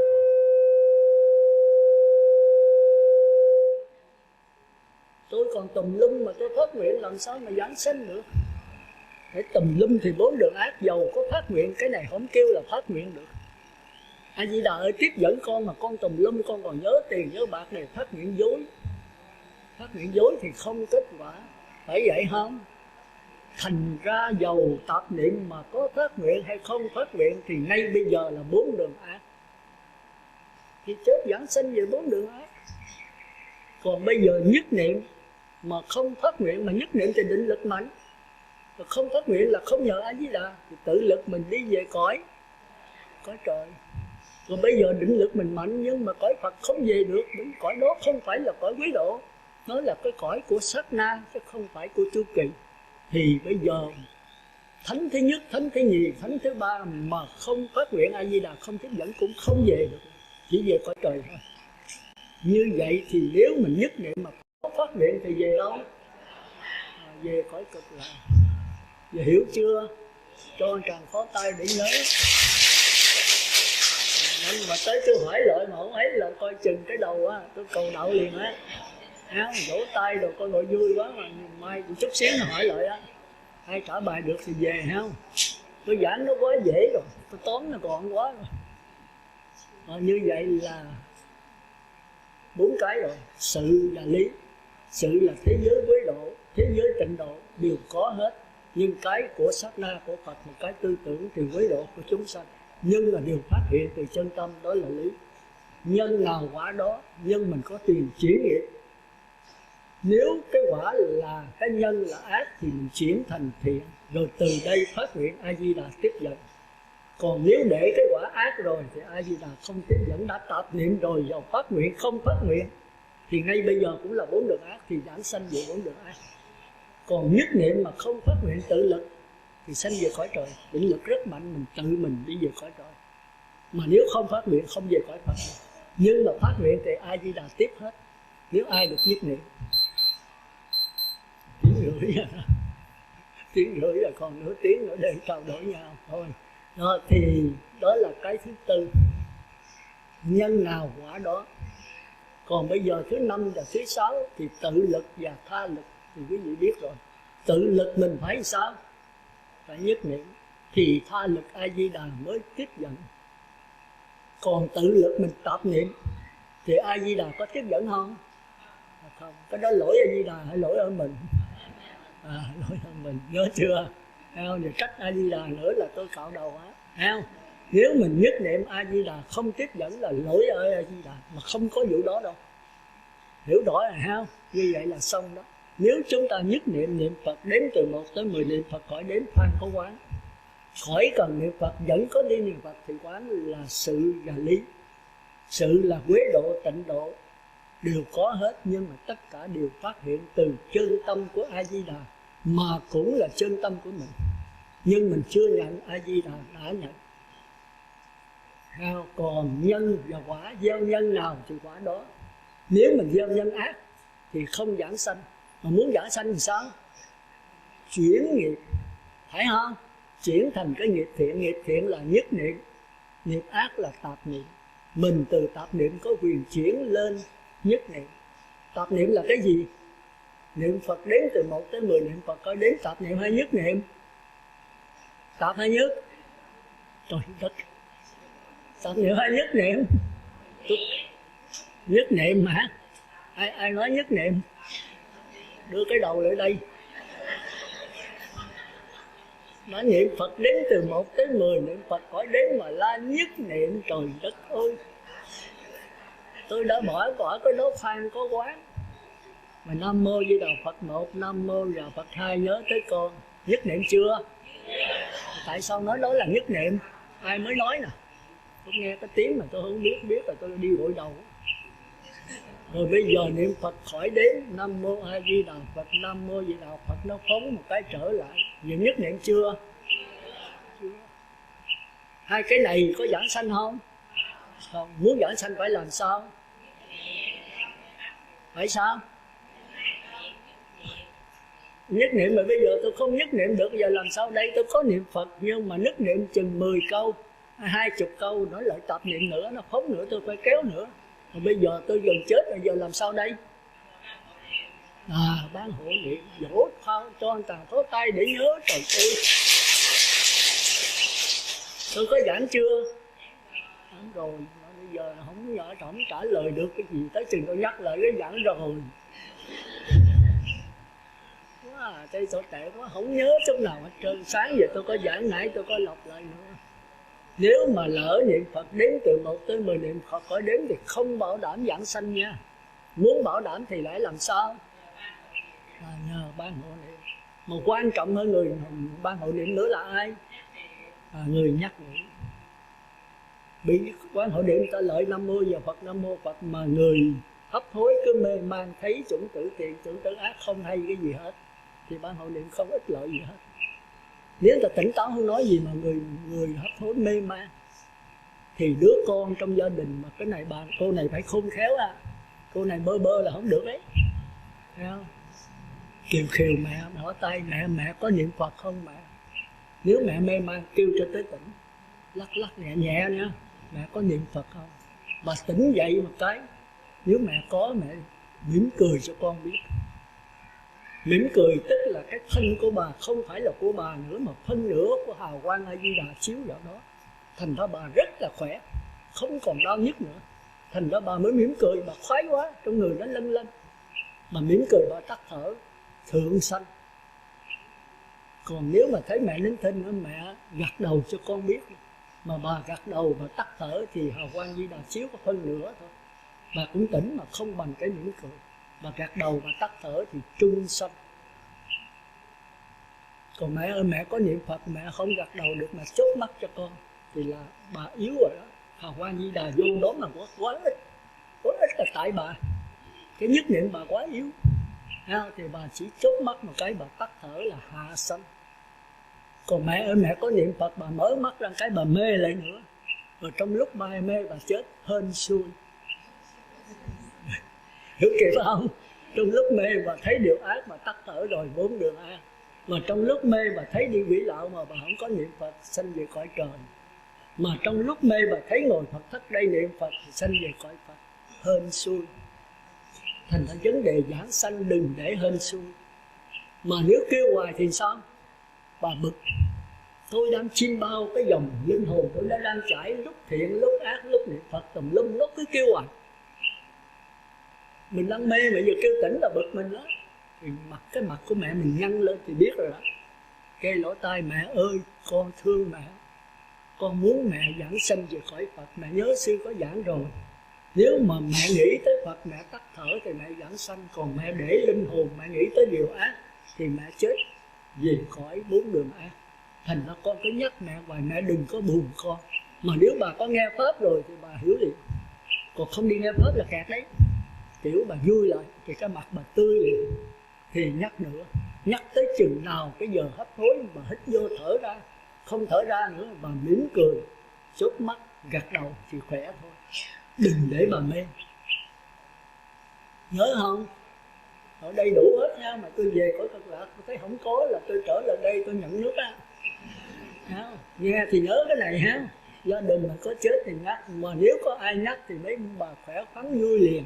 Bởi vì hiểu rồi, bây giờ người nhắc chỉ đồ đậm lợi thôi. Còn nếu không đây nghe có thể bực mình đấy. Nhớ cho dai ha. Nhớ nếu mà mình mỉm cười đó thì là hào quang Di Đà chiếu rất mạnh. Rất mạnh là do cái cảm của mình, A Di Đà mới ứng. Còn vừa thì mình chỉ gật đầu. Còn yếu nữa là chớp mắt. Còn mê man thì không bảo đảm. Không bảo đảm thì cái này sau đó là phải trai tăng 7 thất, chết mồ chết tổ luôn. Còn nếu mà mẹ mình mà lỡ mà chết rồi mà không siêu đó thì có đi nghe Pháp nói mẹ hiện hồn được cho con biết. Không thôi hiện hồn về cho bạn xem này biết. Bồ ơi bồ, tôi đã thành con chó rồi, vì tôi bức xúc quá, nó chửi tôi, nó mắng tôi, nó đánh tôi đau quá, bây giờ tôi giận quá. Mà tôi tới giai đoạn thứ 3 rồi, khỏi cần niệm Phật, vẫn có tiếng niệm Phật, thì cái này bảo đảm giảng sanh 100%. Nhưng mà bị cái nghiệp nghịch chiều, thành ra tôi bức xúc quá, nó chửi tôi nín thinh, tôi mỉm cười. Nó phun nước miếng vào mặt tôi mỉm cười. Mà nó tán tôi 2 bột tay có 5 lần, tôi chịu không nổi, cho nên tôi giận quá, học máu, tôi chết liền. Tôi thành con chó. Thì bây giờ con chó này tôi khổ quá. Tôi có học bài nghe sư giảng rồi, thì tất cả cái sự giảng sanh chỉ ở trên đầu một cái tâm niệm thôi. Chuyển cái tư tưởng là cái xác thân này chết thôi. Nhưng mà tôi niệm Phật chưa tới giai đoạn thứ 3. Nếu tới giai đoạn thứ 3 thì tôi cầu xin A Di Đà ơi tiếp dẫn con. Con tới giai đoạn thứ 3, mặc dầu thân con là thân chó mà linh hồn vẫn là linh hồn của con. Tới giai đoạn thứ 3 thì A Di Đà Phật, A Di Đà Phật, A Di Đà Phật, thì Đức Phật hiện ra liền. Bị định lực mình quá mạnh, cái cảm tình là thể hiện thôi. Còn bây giờ tới A Di Đà Phật mà tôi còn nghĩ tùm lum, mới giai đoạn thứ nhất thứ nhì, thì bây giờ phải về bản xem hoặc là hiện về cho con mình biết. Ê bồ ơi, bây giờ tôi thành con chó rồi, nhưng mà tôi có niệm Phật, tôi cầu cứu A Di Đà không hiện, là tại vì cái định lực tôi quá kém. Tôi chưa có nhất niệm, tôi còn tạp niệm. Tôi niệm Phật đếm từ 1 tới 10 niệm Phật khỏi đếm, mà tôi lỡ tôi chết rồi. Bây giờ trai tăng, bồ đi kiếm các nhà sư sư cô cho đông, mà phải có giữ giới thanh tịnh, có đức đó. Rồi Phật tử cho đông càng tốt, giống như ông Liên Trường. Thì nhờ cái đức của phước chúng Như Hải, thì sau khi ông sư giảng pháp nhắc nhở lại cho tôi có nghe pháp rồi mà tôi quên. Ông nhắc lại đồ đậm nét, tôi biết cái vấn đề giảng sanh và ban hội niệm hành sản sanh. Nó là cái động cơ, cái bích tông đẩy cho tôi Phật A Di Đà phải hiện thôi. Thì lập tức con chó trong 5 tiếng hoặc 1 ngày nó phải chết, thì tôi sẽ giảng sanh về cõi Phật. Nhớ chưa? Nhớ không? Cho Trang phó tay đi. Thành ra cái pháp môn tịnh độ rất là thù tán. Dầu cho tạp niệm, dầu cho nhất niệm, mà đã có niệm Phật, có giữ giới và hiểu được pháp lý thì vẫn giảng sanh thôi. Ngay lúc chết không giảng sanh thì 1-2 ngày sau vẫn giảng sanh, nhưng mà phải nghe pháp. Còn nếu lỡ mang thân chó rồi mà không nghe pháp thì nằm ở thân chó 10 năm. Con chó nhiều khi sống 10 mấy tuổi, thì mang thân chó, nói tiếng chó, tư tưởng chó, thì tư tưởng chó nó quân tập vào cái linh hồn mình. Niệm Phật đầy nhóc, bây giờ nó tiêu diệt chủng tử niệm Phật lại. Chủng tử chó là chủng tử ác, nó tiêu diệt chủng tử niệm Phật để ô hô. Công phu mình bỏ hết. Cái hoa sen bên xứ Cực Lạc đang nở tươi tốt, bị cái chủng tử chó vô nó héo và nó gãi luôn.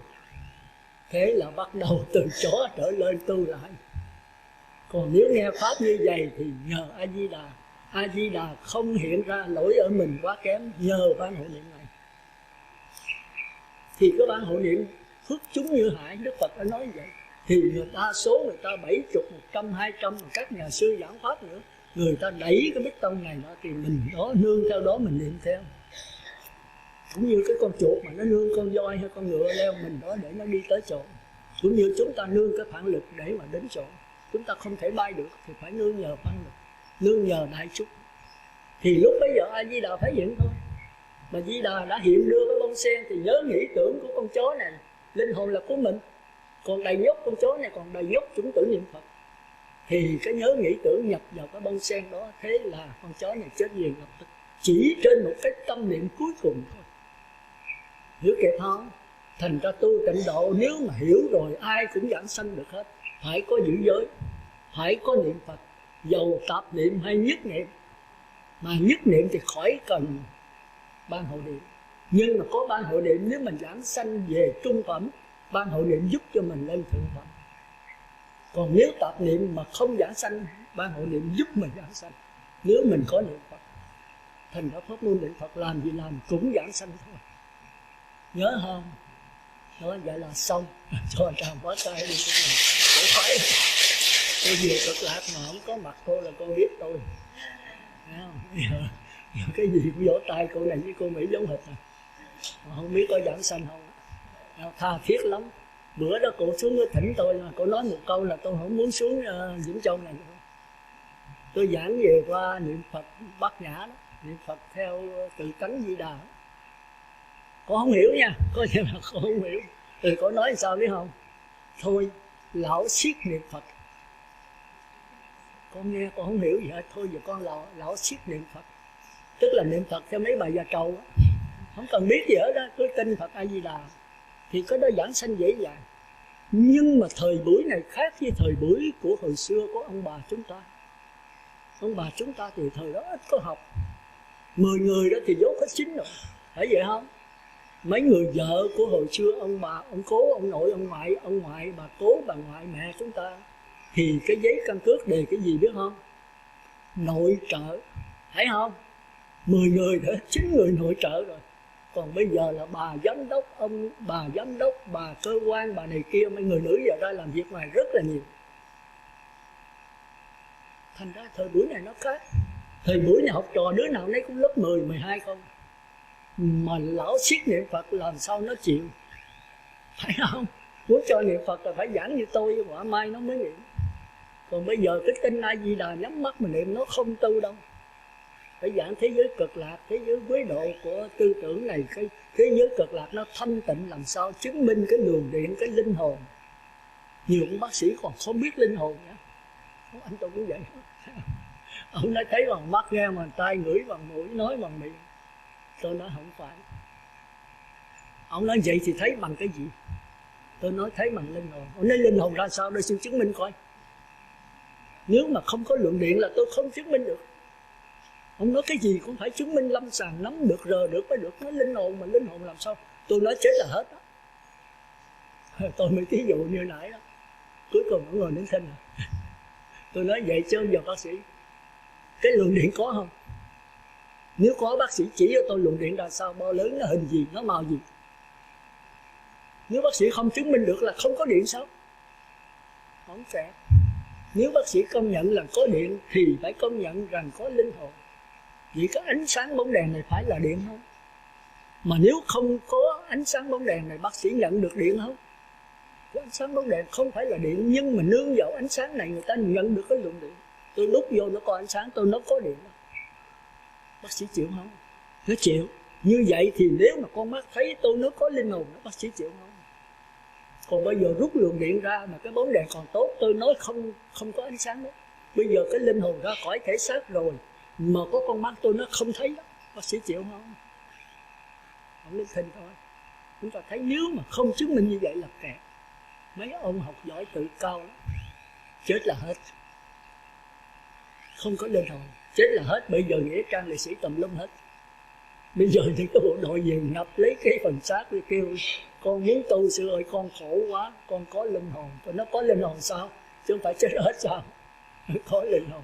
Bây giờ xin chỉ con làm sao mà thoát khỏi cái vấn đề lang thang vô lượng kiếp. Rồi đó là chỉ có cõi Phật A Di Đà thôi. Rồi họ rất nể đạo Phật, rất kính đạo Phật và bắt đầu niệm Phật theo. Ở trong tịnh xá, ở trong cửu quyền thất tổ. Còn quý vị bây giờ tôi chứng minh dễ hiểu không? Tương đối dễ hiểu ha. Còn nếu quý vị có học cao nữa thì rất là dễ chấp nhận. Còn nếu không có lượng điện, thời Đức Phật không có điện nha. Không có radio, TV, không có điện thoại di động như bây giờ nha. Thành ra rất khó giải thích. Còn bây giờ có lượng điện, có quạt máy, có làn sóng, có radio, TV thì chứng minh rất dễ. Nó giống hệt như cái linh hồn mình thôi. Thành ra thời buổi này không thể lão siết niệm Phật như hồi xưa được. Nó khó. Nếu mà lão siết niệm Phật thì được, nhưng mà đừng vô đây nghe. Vô nghe rồi đừng lỡ mơ là cái nghi là không giảng sanh đấy. Nếu có nhiều vị mà ta tu bên Thiền Tông ta bác tịnh độ đó. Thành ra mình chớ vô. Thôi đừng nghe, mà nghe rồi cái nghi là không giảng sanh. Cái tịnh độ là tuyệt đối phải tin, mà phải có cái niềm nghi là không giảng sanh. Bữa nào tôi rảnh tôi giảng về cái người ta bác tịnh độ. Người ta nói là thế giới tịnh độ là hướng Tây, cách đây 10 muôn ức cõi. Tôi nói sơ sơ thôi nha, bữa nào tôi sẽ giải thích. Thì không có thời giờ. Bây giờ một người ở Việt Nam, người ở Mỹ, cái quả địa cầu nó tròn gì à? Việt Nam nằm bên đây thì Mỹ nằm bên đây, hai cái nằm bên thái cực. Để mặt trời mọc về hướng đông thì bên Mỹ là hướng Tây. Mà mặt trời lặn về hướng Tây thì bên Việt Nam là hướng đông. Vì hai cái thái cực. Bây giờ hai người niệm Phật, một người ở Mỹ, người ở Việt Nam, mà hai người chết một lượt thì người nào giảng sanh? hai người cùng chết lượt. Mà bây giờ hướng này là hướng mặt trời lặn của Việt Nam, thì bên Mỹ là hướng đông. Còn bên Mỹ hướng về hướng mặt trời mọc của Việt Nam thì đó lại là hướng Tây. Bây giờ hai người chết, một người đi hướng này, người đi hướng nào, thì người nào đúng, người nào giảng sanh? Có người ta hỏi cái đó là dễ thôi. Nếu mà hiểu tri thức cho sâu mà không là quý vị kẹt. Một cái sự mới nghi, trời ơi vậy thì nói thế giới cực lạc là hướng Tây cách đây 10 muôn ức cõi. Thành đã trả lời không được. Có người sửa lại hướng Tây không phải là hướng mặt trời lặn thì lại chết nữa. Hiểu sai lầm nữa. Hướng Tây là hướng mặt trời lặn chứ còn hướng nào nữa. Nhưng mà tại sao mặt trời lặn? Người nghĩ là ở người Mỹ không giảng sanh thôi. Còn nếu Mỹ giảng sanh, ở Việt Nam tu tịnh độ không giảng sanh. Cái này bữa khác ha, gửi cái gì về suy gẫm ha. Còn thêm cái nữa nhiều lắm, nhưng mà tôi kể một hai cái thôi. Bữa nào tôi rảnh tôi giảng quý vị mới có cái niềm tin. Nếu bị ta hỏi gì cái lõ siết niệm Phật chết luôn, đâu có biết gì đâu. Mà gặp người ta hỏi gì cái thì nói cô tu tịnh độ, cô mê tín. Bây giờ tôi qua Mỹ tôi niệm Phật, rồi cô đây niệm Phật, tôi với cô chết được, ai giảng sanh? Thì mình kẹt. Nhưng nếu mình hiểu rồi thì dễ dàng thôi. Nhưng thì giờ không có giảng cái này ít nhất cũng là nửa tiếng đấy. Bây giờ hết giờ rồi, thấy không? Cái gì thông cảm cho. Còn cái thứ hai ta nói là trong kinh A Di Đà có nói, khi một người đem qua ra trên trời, nó rớt xuống đầy đất lên cả tất đã thước, đem qua này cúng dường 10 phương chư Phật, mà trở về xứ Cực Lạc kịp bữa ăn, bữa đồng họ trưa. Rồi ta mới hỏi, nếu mà xứ Cực Lạc có ăn nữa thì phải có nghĩa. Ăn vô như quý vị giờ phải có cầu tiêu. Đó, đây cầu tiêu tùm lum hết. Mà có nghĩa có cầu tiêu thì làm sao kêu là tịnh độ được? Tịnh độ làm sao mà có cầu tiêu? Thì câu hỏi này cũng hay mà cũng không hiểu tịnh độ. Thành ra trong kinh Đức Phật đã nói là bủa lòng bác ái khắp trời, nói ra những pháp trong đời khó tin. Khó tin nhưng mà nó quá thật. Phải hiểu di thức thì mới được. Thì bữa nào khác hẹn bữa khác ha. Thì quý vị coi chừng về tịnh độ, gặp người ta hỏi cái này còn 5, 6, 7 câu hỏi nữa. Nhưng mà nếu hiểu di thức rồi trả lời tốt lúc nó dễ dàng thôi. Nhưng mà phải hiểu thế giới tịnh độ là thế giới sát na. Thế giới chúng ta là thế giới chu kỳ. Thế giới này là thế giới chướng ngại. Thế giới tịnh độ là thế giới xuyên suốt. Và có 4 cách ăn. Đoàn thực là thế giới của chúng ta, xúc thực là thế giới của ma quỷ và thế giới của cõi trời sơ thiền, nhị thiền, tam thiền. Tư niệm thực là thế giới của tứ thiền và tứ không. Còn thức thực là thế giới của nhập lưu, nhất vãng lai, bất lai, A-la-hán. Thì cái ăn của thế giới Cực Lạc đó là thế giới của thức thực, nó tương đương với A-la-hán. Thôi khi khác, thấy không? Khi khác nữa là tôi giảng. Thì bây giờ trở lại hết giờ đó. Hồi đây hồi nãy giờ sao tôi không nghe ha? Quá 20 phút rồi đó. Thì thôi bây giờ tới cái cuối cùng là phát nguyện. Thì chúng ta thấy phát nguyện không có điều kiện, phải một niềm tin một cách tha thiết. Thế giới Cực Lạc là có và thật mà khó hiểu. Nó thật hơn thế giới Quế Độ. Thì tha thiết cũng giống như con nhớ mẹ, như lữ khách nhớ cô hương, như người nghẹt thở mà cầu không khí. Vậy thì tôi xin kể một câu chuyện để kết luận cái buổi nói chuyện hôm nay về cái nguyện. Cái nguyện là quan trọng hơn hết, bởi vì nó không cần điều kiện, mà không có nói là không giảng sanh. Bây giờ nhất niệm mà không phát nguyện không giảng sanh. Nãy tôi có giảng rồi, phải vậy không? Thành ra nó giống như là cái quan trọng nhất là cái nguyện. Như vậy thì Đức Phật có kể một câu chuyện về cái chàng tử tù. Tử tù là người ở tù mà phải bị chặt đầu. Thì ông vua ông thấy tội nghiệp, ông nói thôi ta ra cái này, nếu mà ông làm được hay ta ân xá cho ông, tức là không có chặt đầu. Mà ông làm không được thì ông chết. Là bây giờ ông đội cái chén dầu đi từ đầu chợ tới cuối chợ. Mà chúng ta biết cái chợ là cái gì? Cái chỗ ngũ dục. Con mắt mà thấy sắc đẹp thì khoái, lỗ tai nghe âm thanh bùi ngon ngọt thì thích, lỗ mũi mà ngửi mùi chiên xào thèm quá chảy nước dãi thì quên chén dầu. Thành ra chúng ta thấy ông vua ông cũng chơi ác. Ông nói con đội cái chén dầu đầy nhốt 100% heo, đi từ đầu chợ tới cuối chợ mà không đổ một giọt thì con khỏi chết. Còn nếu nhiễu xuống một giọt thì đứt đầu rồi. ra lệnh đau phổ thủ, nó đem cây dao nó để kề cổ, dẫn từ đầu sợi tới cuối sợi.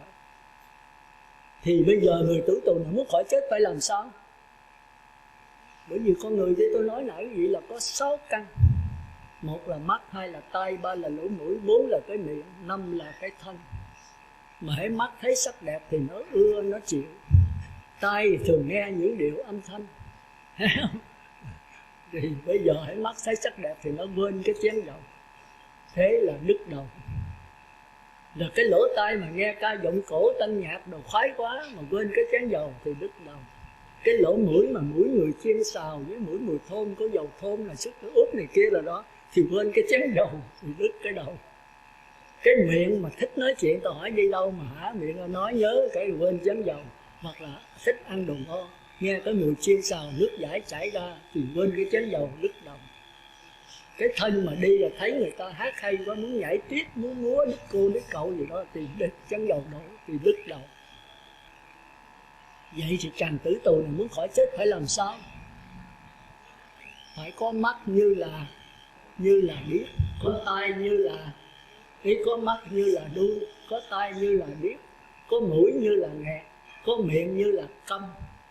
Phải vậy không? Thì cái chén dầu mới khỏi đổ, người này mới khỏi chết. Mà quý vị biết tên tử tù này là ai không? Tên tử tù là tôi và quý ông quý bà. Phải không? Nghe có giật mình không? Mới sanh ra với tiếng khóc khổ chào đời là đã mang cái bản án tử hình. Phải không? Sanh ra là để làm cái gì? Là để chết. Phải không? Có ai sanh ra mà khỏi chết không? Đức Phật còn phải chết mà. Thành ra sanh ra với tiếng khóc chào đời khổ tu qua là đã mang cái bản án tử hình rồi. Thì chúng ta sanh ra là tên tử tù. Không những tôi mà cả quý ông bà, cả ai cũng là tử tù hết. Dòng Đức Phật cũng là tử tù. Nhưng mà Ngài thấu rõ cái xác thân không phải Ngài. Thành ra Ngài tết nhẹ trong cuộc đời này. Ngài cũng chết nhưng mà cái linh hồn, cái Phật tánh này không chết. Còn chúng ta nhận xác thân này thì chúng ta sợ chết. Nãy tôi có giảng rồi, phải không? Thì chúng ta muốn khỏi đứt đầu, khỏi là tên tử tù thì làm sao? Phải phòng hộ 6 căn.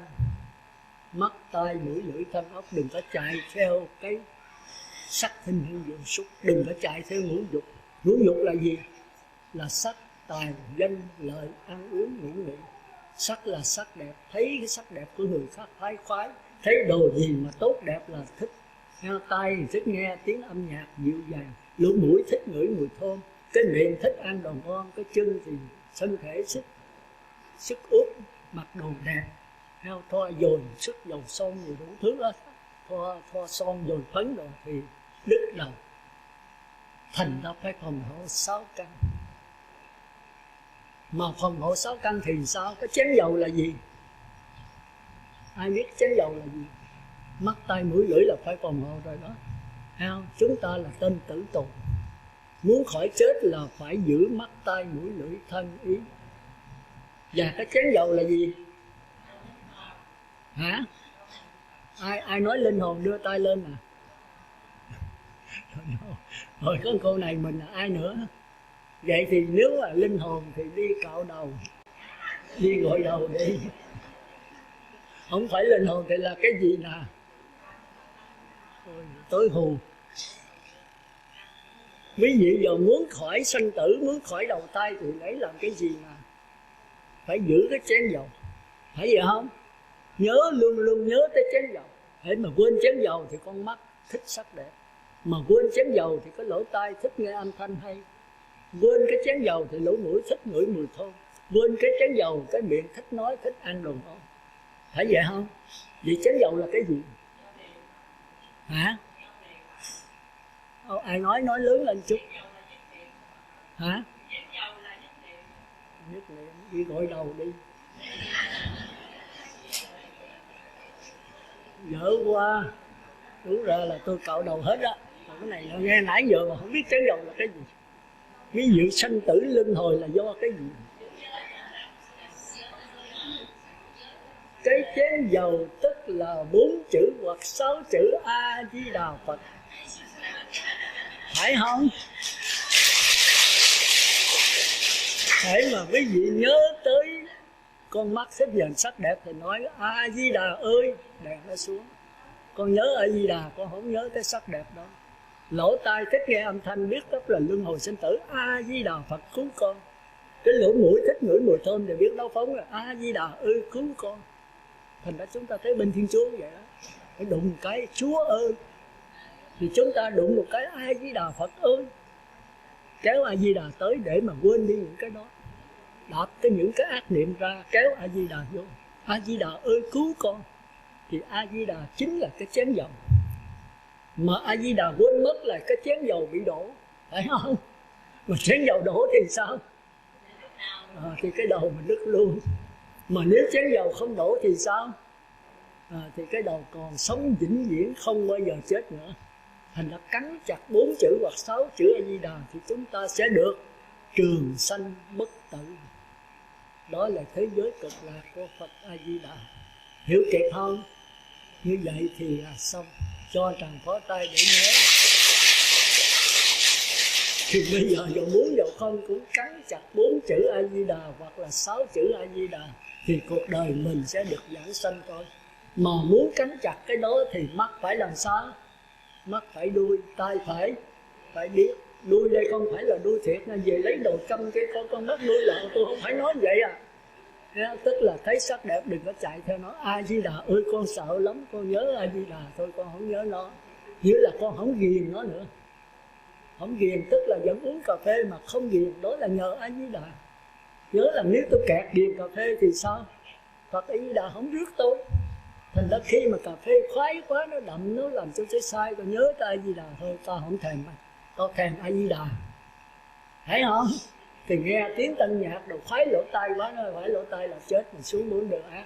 A Di Đà ơi cứu con không thích nghe âm nhạc, con thích nghe A Di Đà, con thích nghe Nam Mô A Di Đà Phật thôi. Thì cái này tôi khỏi bị tử tù. Khỏi tử tù tức là trường sanh bất tử. Thấy vậy không? Vậy thì đến đây là hết. Tính hành đến đây là hoàn vậy. Vậy thì trước khi dứt lời cũng cầu chúc cho quý Phật, quý tử tù này là cả tôi nữa, từ nay đừng có đứt đầu nữa. Dầu có đầu thai trở lại thì cũng về cực lạc trước đi. Chừng nào mà tên tử tù mà biến thành A Di Đà rồi hãy trở lại đây. Còn nếu ở đây thì phải phòng hộ 6 căn. Mắt có mắt như đuôi, có tai như điếc, có mũi như nghẹt, có miệng như câm. Thì mai ra cứ cắn chặt 6 chữ A Di Đà thì chúng ta tết nhẹ trong cái cuộc luân hồi sanh tử này. Vậy trước khi chấm dứt, tôi xin cầu chúc cho pháp hội của chúng ta cũng như toàn thể pháp giới chúng sanh được cắn chặt câu A Di Đà để giảng sanh về cõi Phật. Nam Mô A Di Đà. Bây giờ có ai hỏi gì không? Có ai hỏi gì tôi giảng tiếp? Hay có ai muốn trả bài không? Ai có hỏi gì không có thì tới giờ thọ giới đó. Ai muốn thọ giới gì đó thì tôi truyền giới bây giờ. Còn có hỏi cứ hỏi. Còn ai nãy định thăm tôi đó thì tôi thăm cho. Không? Thăm tức là muốn hỏi gì hỏi, còn không thì tôi hỏi à. Hay quý vị hỏi tôi trả lời. Mà quý vị đã biết hết rồi, rành rõ, không hỏi nữa thì tôi hỏi. Mà tôi hỏi quý vị phải trả lời á. Phải gì không? Cho quý vị lựa, quý vị khôn hơn đó. Cho quý vị lựa trước, quý vị hỏi thì tôi trả lời, quý vị không hỏi thì tôi hỏi. Thì tôi thì giờ không có là tôi nói là tôi làm á. Hai người thọ giới Nam hay nữ? mời Phật tử Thiện Từ với hai là Châu Vĩnh Thọ. Ai đã xin thọ giới á? Phật tử nào xin thọ giới lên đây.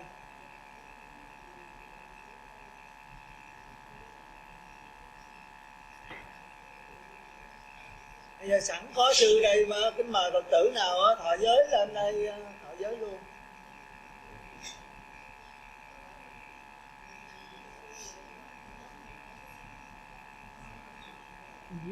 Im lặng. Còn cái nào không hiểu thì hỏi lại.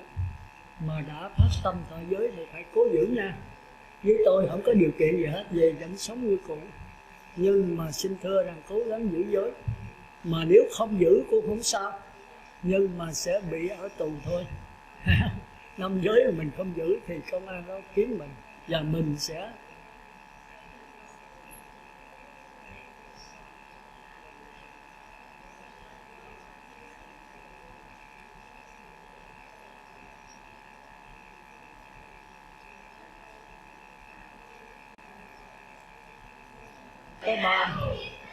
có ba giai đoạn tất cả.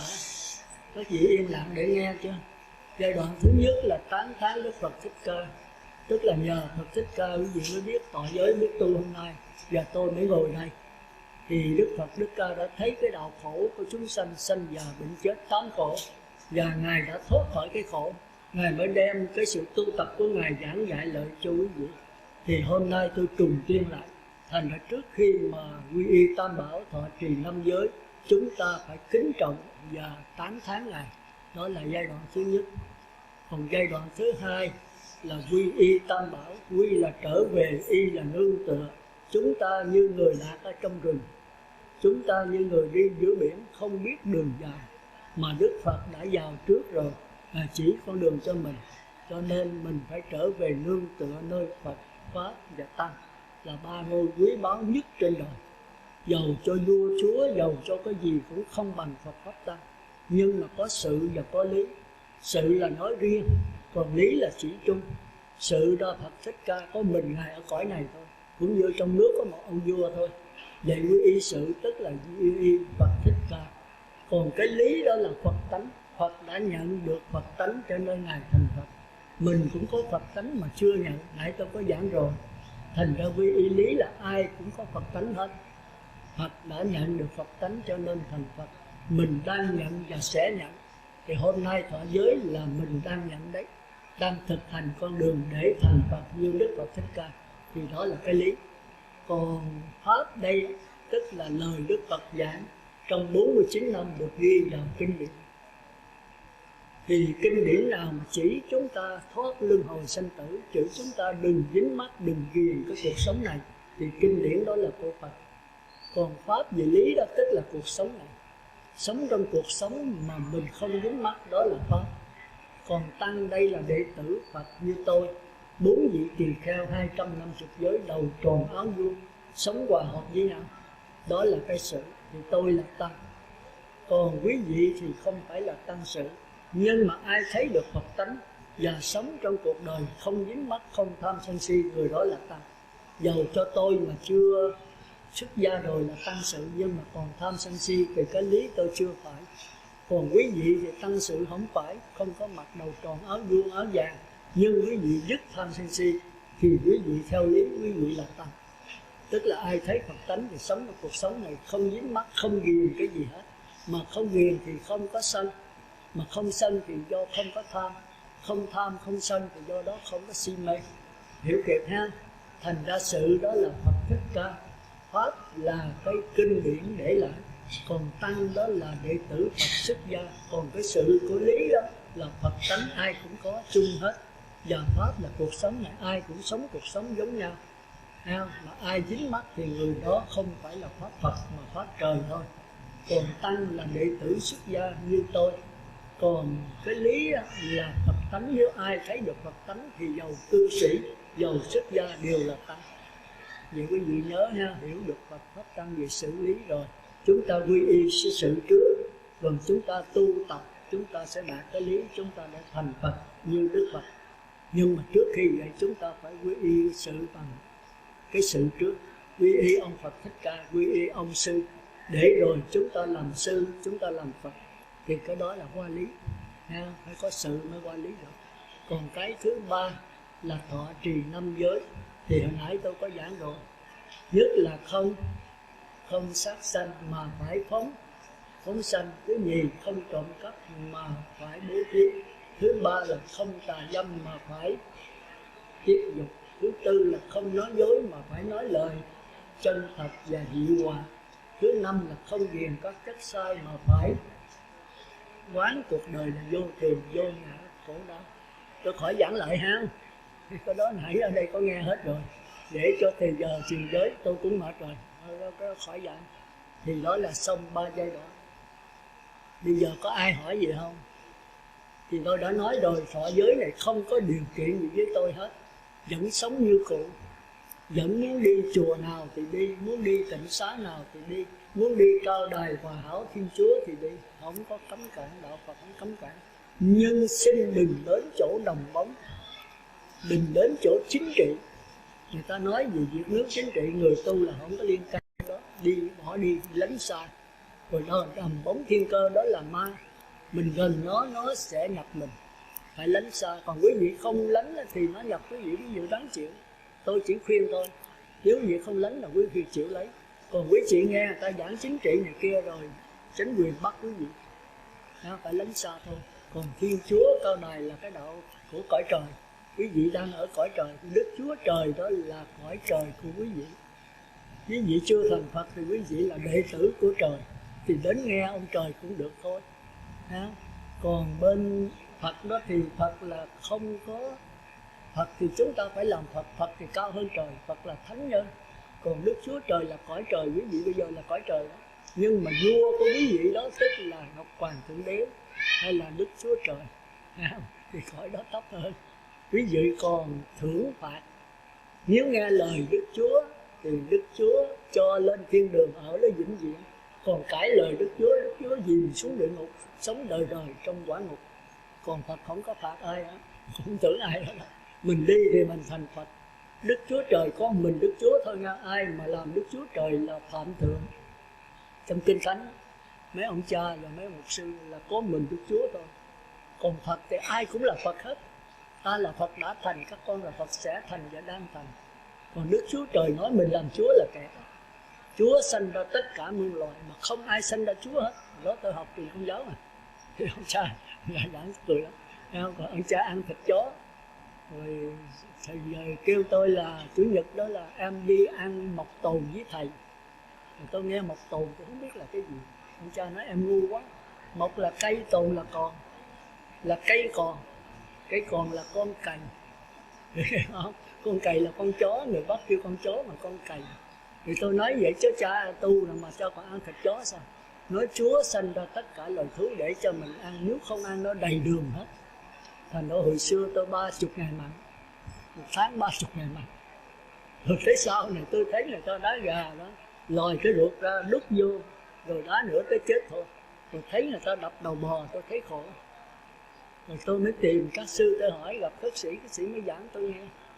Muôn loài nào khác chi ta cũng tìm sự sống lánh xa tai nạn. Có cha mẹ, có họ hàng, kết bè, sinh hoạt, hiệp đoàn, siêng năng. Ta đừng giết nó mà ăn, cũng đừng bắt nó trói trăng giam cầm. 7 câu trước đọc muôn ngầm làm cho chúng nó âm thầm khổ đau. Tôi nghe cái bài đó rồi tôi chảy nước mắt. Từ đó là quý sư mới khuyên tôi, thôi thầy đó tôi đi dạy học, thầy về ăn chay một tháng 10 ngày đi. Tôi nói kính bạch sư không có 10 ngày, bắt đầu từ ngày hôm nay tôi sẽ ăn chay trường. Thì thầy nói ăn được không, hồi đó 30 ngày mặn, bây giờ ăn 10 ngày không biết được không, rồi đòi chay trường. Tôi nói quý sư còn chay ngọ được mà, tôi chay trường đâu có gì khó.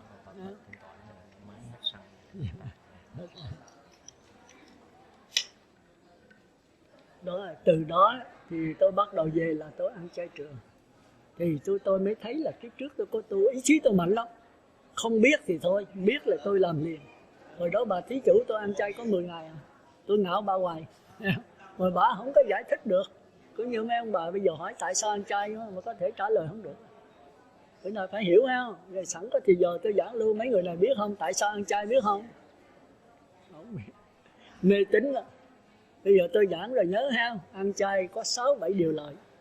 Một, để gần chút mới nghe cái này. Một đó là chúng ta thấy là vấn đề tình thương mà đạo Phật kêu là từ bi. Từ bi là tình thương, bởi vì nó có cha, có mẹ, có vợ, có chồng, có con, có cái. Mình có không? Mình có cha mẹ, có anh em, có vợ chồng. Giờ ai bắt cha mẹ mình, bắt vợ chồng mình giết đi, mình chịu không? Không. Thì loài thú nó cũng vậy, nó không bao giờ chịu chết. Nhưng mà ý mạnh hiếp yếu, rồi tôi nói sơ thôi. Đó là cái thứ nhất. Cái thứ hai là oán thù. Như tôi nói lại đó, quý vị thấy là chết cái sanh, cái linh hồn không bao giờ chết. Do cái linh hồn này mà nó thù oán. Nó thù oán. Thành ra trước khi chết nó đòi mạng là mình không giảng sanh về khỏi cõi được. Nhớ ha. Còn cái thứ ba là máu mình trở nên tốt. Mà máu tốt thì sao? Ít có sân giận. Đó là cái thứ tư. Cái thứ năm đó là cái tuổi thọ mình. Nếu mình giết nhiều quá mình chết yểu. Còn chẳng những không giết mà phóng sanh nữa thì tuổi thọ rất lớn, sống rất lâu. Đâu có kêu đâu. Đâu có kêu vậy đâu.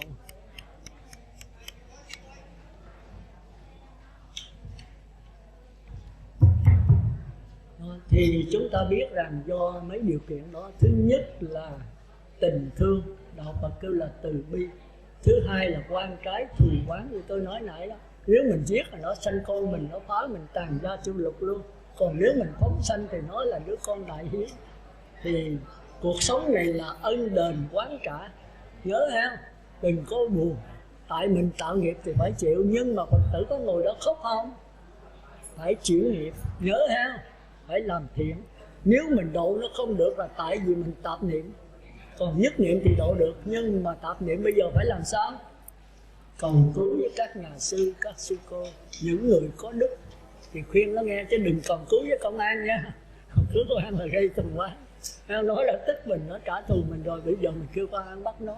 Con mình nhận mình là tỷ là công an có thể độ nó được, không độ được đâu. Chỉ có những người từ bi mới độ nó được. Thì nhớ, thành ra cái thứ nhất là không sát sanh, mà phải phóng sanh ăn chay 1 tháng 10 ngày. Thôi, vậy thôi ha, thì giờ nó quá ít. Với tôi cũng đừ rồi. Rồi thứ hai không trộm cắp, thứ trộm cắp mà phải bố thí. Thứ ba không tà dâm phải tiết dục. Thứ tư không nói dối mà phải nói lời chân thật. Thứ năm không dùng các chất sai mà phải quán vô thường, vô ngã và khổ đau. Bây giờ tôi đọc một câu trước với ông bà đọc theo ha, nhớ ha.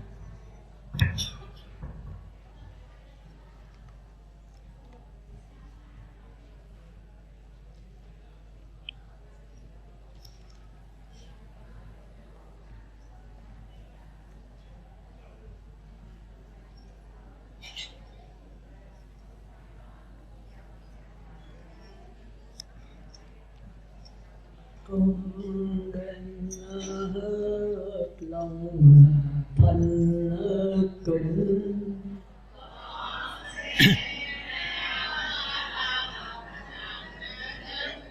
làm lễ Đức Thế Tôn,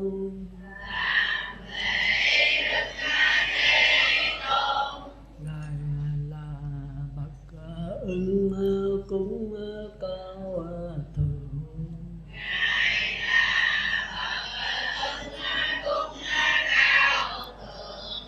Được chúng quả chánh biên tri,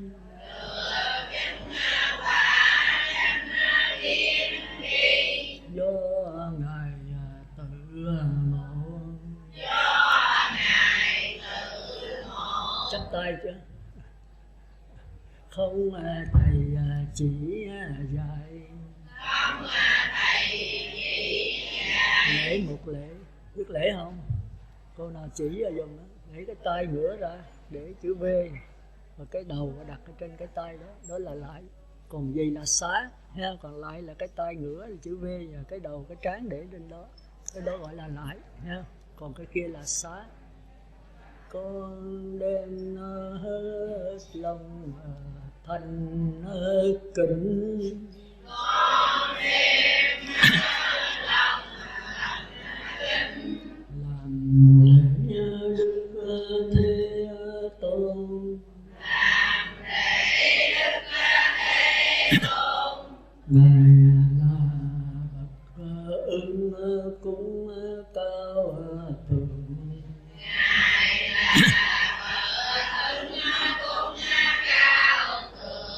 Được chúng quả chánh biên tri,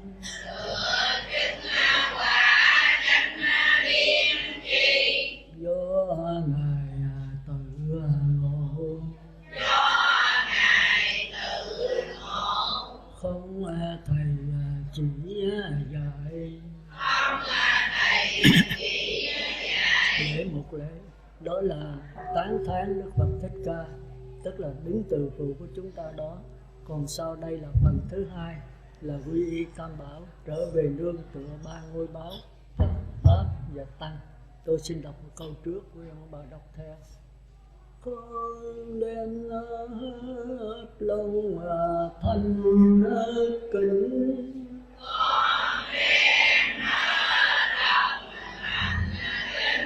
xin quy y Phật, con đem hết lòng thanh kính,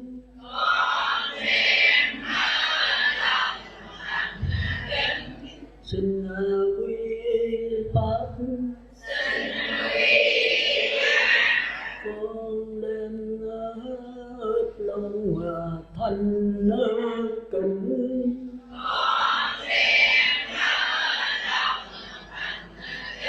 xin quy y Tăng.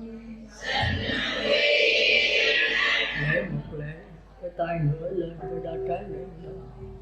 Con đem hết lòng thanh kính,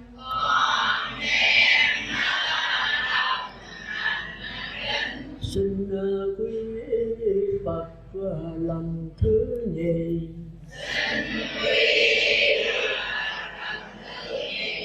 Con đem hết lòng thanh kính,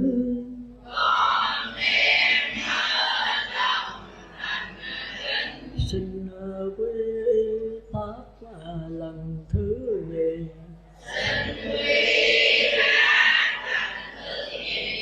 Con đem hết lòng thanh kính,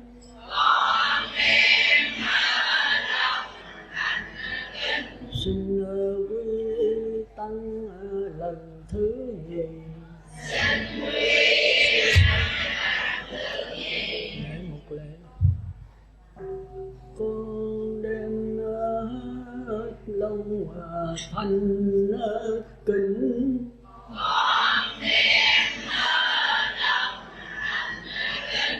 xin quy y Phật lần thứ ba.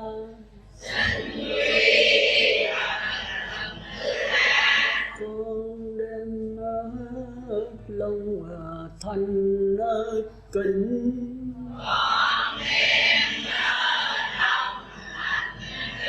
xin quy y Pháp lần thứ ba.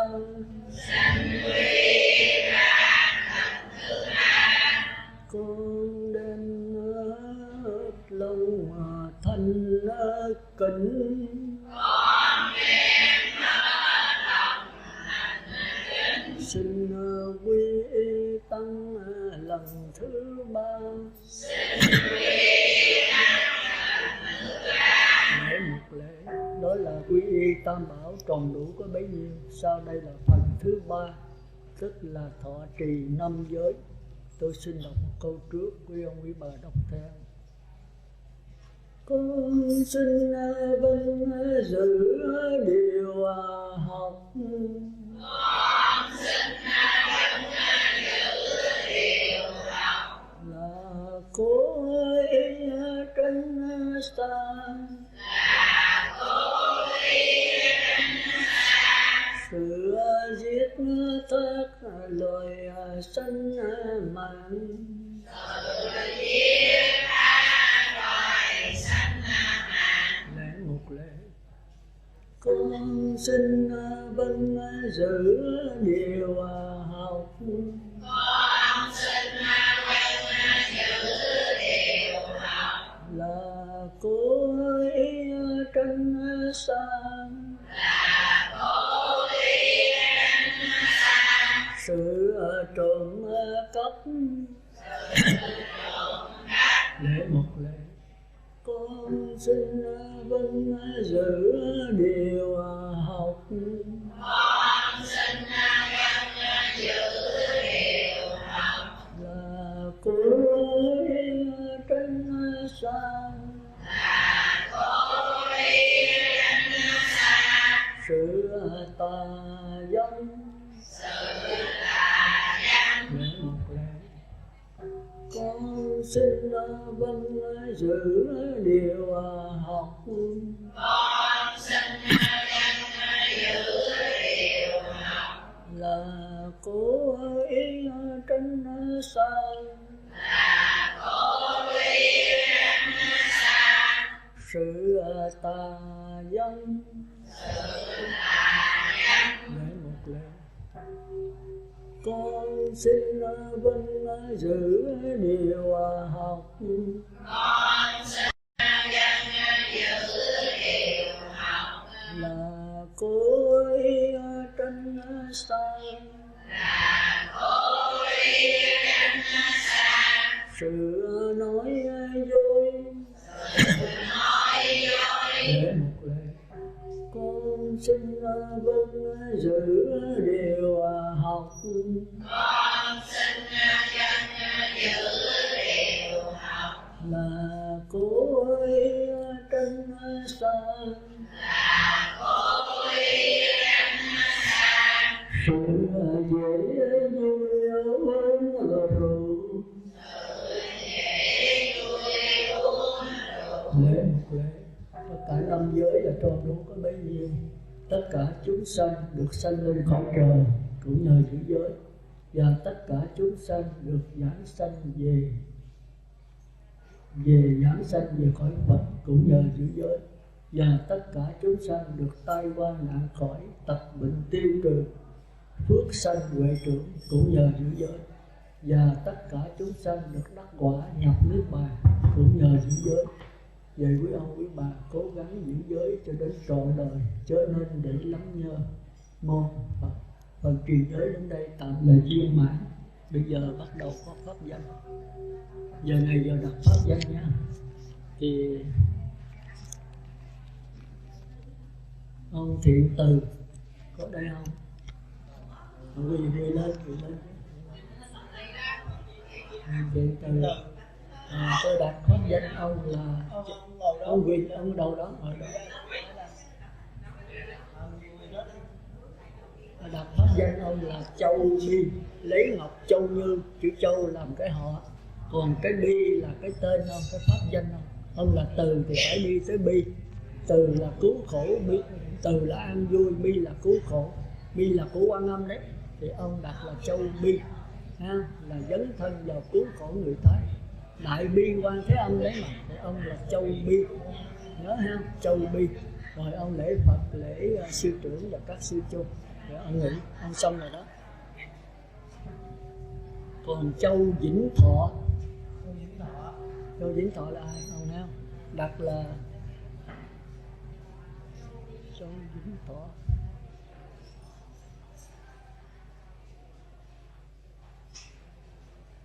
Đặt ông là Châu Phước, hay có phước thì được sống lâu là thọ, ha. Thì Châu Phước là ông được cái phước báo, cho nên ông giảng sanh về cõi Phật dễ dàng, ha. Thì đặt là Châu Phước. Châu là cái họ của Trần Xá Ngọc Châu Như, còn Phước là tên của ông. Hay có phước thì pháp danh thì mới thọ được, mới sống lâu được, ha. Rồi vậy ông xong đó, lễ Phật, lễ sư trưởng và quý sư chung. Quách Thị Nén, Quách Thị Nén. Thì Quách Thị Nén là cô nào? Cô đặt cô là Ngọc Sen. Sen là bông sen đó, như quý như ngọc vậy đó. Ngọc là Ngọc Chân Như, cái họ là họ Ngọc. Sen là cái bông sen. Cô sẽ giảng sanh về cực lạc làm cái bông sen ngọc, bông sen quý báu á, quý báu nhất, ha. Rồi vậy cô xong đó, cô lễ Phật sư trưởng với sư chung. Còn Nguyễn Thị Hai, cô đặt là Ngọc Trì. Trì là cái ao sen đấy, cái ao sen quý như ngọc, thì cô sẽ trong đó có cái bông sen cao hơn bông sen khác. Nếu giữ giới cho kỹ, niệm Phật giảng sanh thì về đó thành ra có pháp danh là Ngọc Trì. Ngọc là cái họ của Ngọc Chân Như, Trì là cái pháp danh của cô. Cô xong rồi đấy, rồi xong lễ Phật nghỉ. Người nào đặt pháp danh rồi lễ Phật rồi nghỉ, xong rồi đó. Còn Trần Thị Xén hả? Sen hả? Sen hả? Sen là cô này hả? Trần Thị Sen đặt pháp danh là Ngọc Trang. Trang là sửa soạn trang hoàng cái ao cực lạc đó. Trang là tức là trang trí sửa soạn bên đó. thì cô làm sao giữ giới cho đàng hoàng, tức là cô trang trí cái phẩm cách ở hoa sen. Hoa sen Cực Lạc sẽ nở lớn là nhờ cô giữ giới, nhờ cô niệm Phật ha. Thì cô giảng sanh về đó có pháp danh là Ngọc Trang. Ngọc là cái họ, Trang là tên pháp danh của cô xong rồi đó. Để Phật lễ sư trưởng đi. Trần Thị Tùng. Trần Thị Tùng là ai? Cô hả? Thì đặt là Ngọc Quang. Quang là hào quang đó, sáng suốt. Nhờ cô giảng sanh cho nên cái hoa sen cô tỏa ra ánh sáng rất là xa. Quang là cái hào quang, tức là cái niệm Phật nhất niệm của cô đó. Thì nó quý như ngọc. Vậy là xong đó. Cô lễ đi Ngọc Quang. Trương Thị Sa. Cô thấy không? Đặt là Ngọc Trơn. Trơn là chân thật, nó không bao giờ nói dối. Giữ giới rất là kỹ. Giữ giới là không nói dối đó. Thành ra cái hào quang cô tỏa sáng giống như ngọc. Thành ra có pháp danh là Ngọc Trơn. Nhờ chân thật mà đi tới đạo quả. Còn cái thứ 8, cái thứ 9 là Thiện Nhật. Không hả? Tôi đặt pháp danh là Châu Nguyệt. Nhật là mặt trời phải đi với mặt trăng. Ở mặt trời hết rồi tới mặt trăng thì ông được giảng sanh thôi. Tức là trăng trời thì phải hòa hợp nhau. Rồi vậy là ông lễ Phật lễ sư trưởng xong đó. Lý Siêu Đào. Siêu Đào là ai? Có đề chữ Ngọc Thủy là sao? Pháp danh Ngọc Thủy hả? Thôi pháp danh rồi thì thôi, lấy pháp danh cũ thôi ha. Ngọc Thủy là gì cô biết không? Thủy là nước, ngọc là quý báu. Cái tánh cô giống như nước vậy, tràn lan khắp nơi. Cái tánh dịu mềm, không cái gì dịu mềm bằng nước, mà cũng không cái gì mạnh bằng nước. Người tánh người nữ là phải tập như nước. Hãy gặp người nam lửa như là lửa nổi lên thì lấy nước cô tưới nó tắt. Nước này là nước cam lồ của Phật Quan Âm ấy. Cô phải làm Phật như Phật bài đó. Thấy không? Rồi xong lễ Phật lấy cái Ngọc Thủy như cũ. Hồng Thị Cẩm Dân. Cô là cô hả? Thì đặt là Ngọc Gấm. Gấm là cẩm là gấm đấy. Gấm là quý báu đó. Tôi nói là học thì như gấm thiêu hoa. Thì chữ cẩm này cũng có nghĩa là gấm là cẩm dân. Tôi dịch ra là Ngọc Gấm. Là quý báu cũng như ngọc. Cô được cái sen bên Cực Lạc là quý báu hơn ngọc nữa. Thành nó có pháp danh là Ngọc Gấm. Thì xong rồi đó. Rồi xong rồi. Kha Bửu Tuyết. Cô hả? Rồi sau Kha Bửu Tuyết là Ngọc Bạch. Bạch là trắng, tuyết cũng là trắng, trắng như tuyết. Nhưng cái này là trắng như là tuyết ha. Chữ bạch là tuyết, mà tuyết đây là trời lớp xuống nó động thành tuyết. Còn cô là trong trắng giờ giữ 5 giới cho nên trong sạch là cõi trời. Thì có phát nguyện Phật A Di Đà sẽ tiếp dẫn ha. Thành ra có pháp danh là Ngọc Bạch ha, bạch tuyết đó mà. Rồi vậy là cô xong đó. Còn Thái Tư Thanh. Cô này có đề Ngọc Thủy nè. Ngọc Thủy thì thôi khỏi nữa, lấy pháp danh cũ đi, thấy không? Nó quý, thủy là nước tràn lan, nước cam lồ của Phật Bà Quan Âm, thấy không? Rồi xong rồi đó. Còn mấy ông là Thiện Tăng nữa chứ. Tăng trên đầu rồi sao? Thiện Tăng, Thiện Tăng. Ông hả? Đặt là Châu Pháp, Phật Pháp Tăng. Ông là Tăng thì phải có Pháp theo, ha? Phải làm Tăng thì phải pháp lý cho đầy đủ, ha? Thành ra Châu Pháp quý như Châu Ngọc vậy đó, Châu Pháp. Rồi hết rồi phải không? Vậy là xong. Cái cô này, cô nhỏ này, cô nó có người vợ đó xem. Chết hơn chứ đấy rồi. Đâu bây giờ quỳ lên coi, xích lên đây coi. Cô dẫn nó lên chút, rồi xích tới quỳ sát lên. Sao? Ai dựa? Nói sư nghe đi, sư dạy cho. Lắc đầu. Nó sắc thân, nó mượn sắc thân cô này. Thành ra không truyền giới cho nó được, truyền giới cho cổ thì được. Rồi tôi quy y tam bảo cho nó. Giờ tôi khuyên nó lợi trong này để nó tu, nó trả cái xác lợi cho người ta. Mà nãy không nói, phải nói tôi giảng lại trước. Bây giờ chịu trả cái xác lợi người ta nha.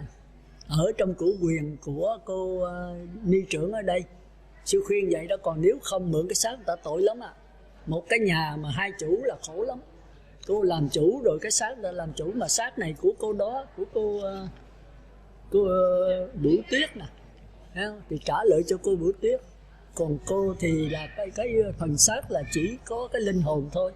Mà đi mượn cái nhà người ta thì tội lắm, giật cái nhà người ta vô đó ở, rồi đuổi người ta đi. Thì bây giờ trả lợi đi, rồi ở đây về cõi Phật mang cái xác thân, cái nhà bông sen thì quý nhất. Sư nói là nghe lời sư thì sư thương lắm, thấy không?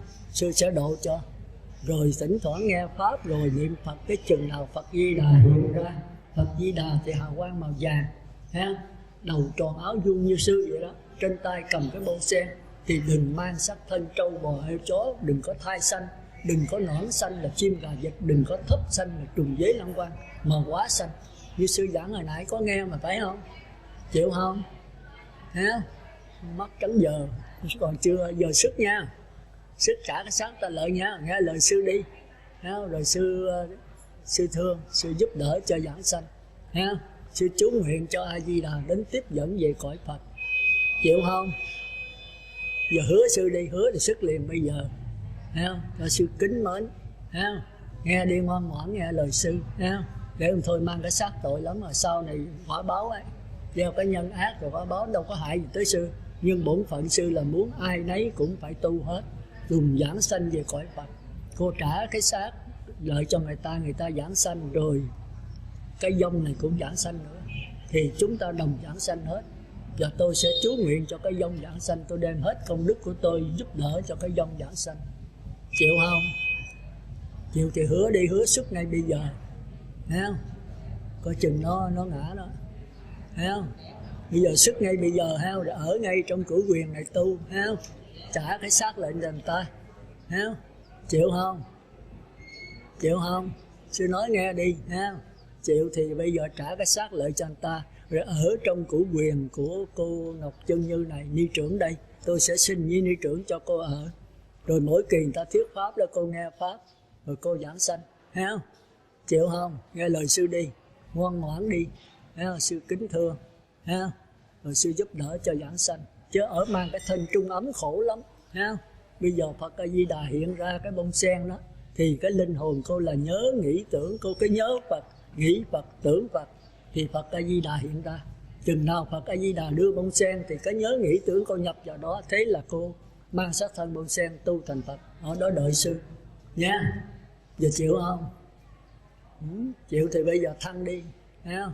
Trả cái xác lại cho người ta, thấy không? Nghe lời sư đi, bây giờ đi nha.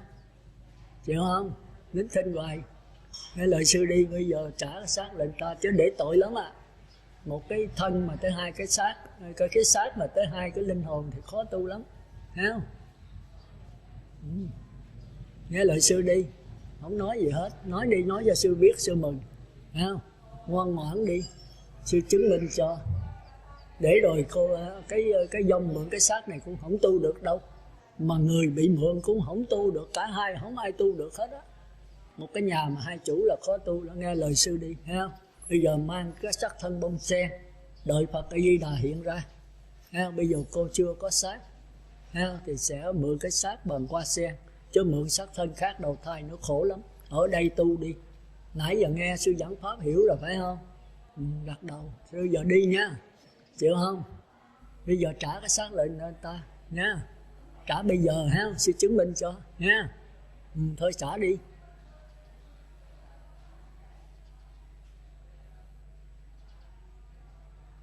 Sao? Cái dông thấy thì sao?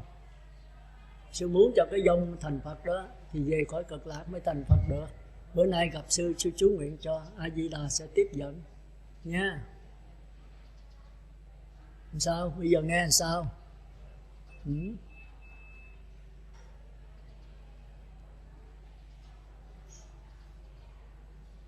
Đi nghe lời sư đi, nghe lời sư bữa nay giảng sanh đi, rồi sư chú nguyện cho. Bữa nay ở trong cái cửu quyền của sư cô Ngọc Chân Như đây, ni trưởng Ngọc Chân Như đây, rồi đây nghe pháp hàng tháng có người ta thuyết, bữa nay sư thuyết nữa, nghe hiểu mà không? Hiểu gật đầu. Thôi hiểu bây giờ giảng sanh nha, trả cái xác lại cho người ta nha.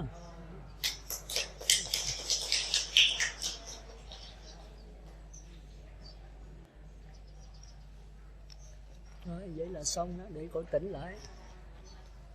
Mình nhớ dặn cổ niệm Phật nha, ráng giữ ăn chay 10 ngày, nhắc cổ niệm Phật hoài. Mà nếu cái xác có đến đó thì nói với cổ là niệm Quan Âm thì nó đi thôi. Chứ nói với cái dông đó là đã hứa với sư đi rồi, đừng có nhập nữa. Hứa vậy là có lỗi đó, có lỗi với sư với Phật Pháp Tăng. Ha? Nhắc cổ nếu mà thấy cái dông nó vừa tới nữa thì cứ niệm Quan Âm. Khoan ngưng A Di Đà đi. An Âm là chuyên môn cứu khổ, A Di Đà là tiếp dẫn. Mỗi người có một cái nguyện riêng. Nhớ nhắc cổ cái đó ha. Phải thấy cái dân nó lãng giảng một cái thì nói là đã hứa với sư rồi, đừng có nhập tôi nữa. Giờ bắt đầu niệm Quan Thế Âm là nó đi luôn. Ha? Nhớ cô nhắc cái đó ha. Mà dán cho nó ăn chay 10 ngày nha. Sao? Sáng tôi thấy rồi, cái đầu còn tốt. Cô Liên là trắng hết trơn rồi, thôi cạo đi.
Trời soi một kiếp dòng chơi, hạt bụi nào hóa kiếp thân tôi, để một mai tôi về làm cát bụi. Ôi cát bụi mệt nhoài, tiếng động nào có nhịp không nguôi. Bao nhiêu năm làm kiếp con người, chợt một chiều tóc trắng như vôi, lá úa trên cao rụng đầy, cho trăm năm vào chết một ngày. Mặt trời nào soi sáng tim tôi, để tình yêu xây mòn thành đá bụi. Xin úp mặt bụi ngùi, từng ngày qua mọi ngóng tin vui. Cũng rừng nào lá sắc xưa cây, từ vực sâu nghe lời mời đã dậy. Ôi các bụi phận này, vết mực nào xóa bỏ không hay.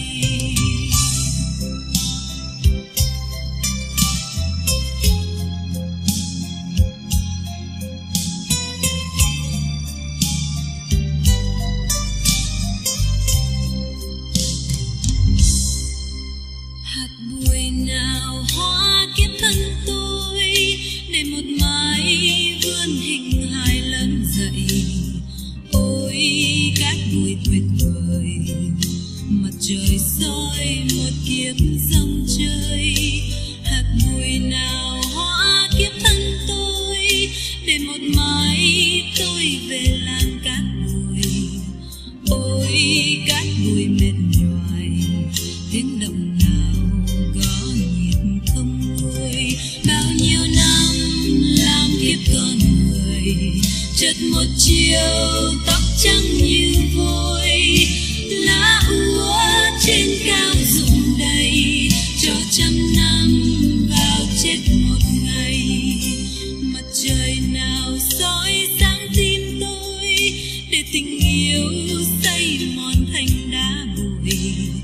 Xin úp mặt bụi ngùi, từng ngày qua mọi ngóng tin vui.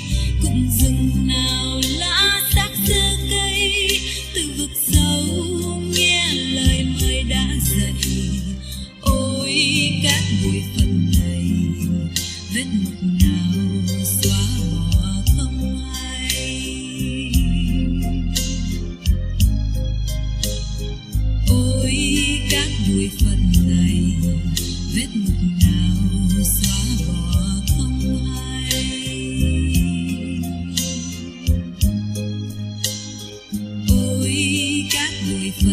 dày, vết mực nào xóa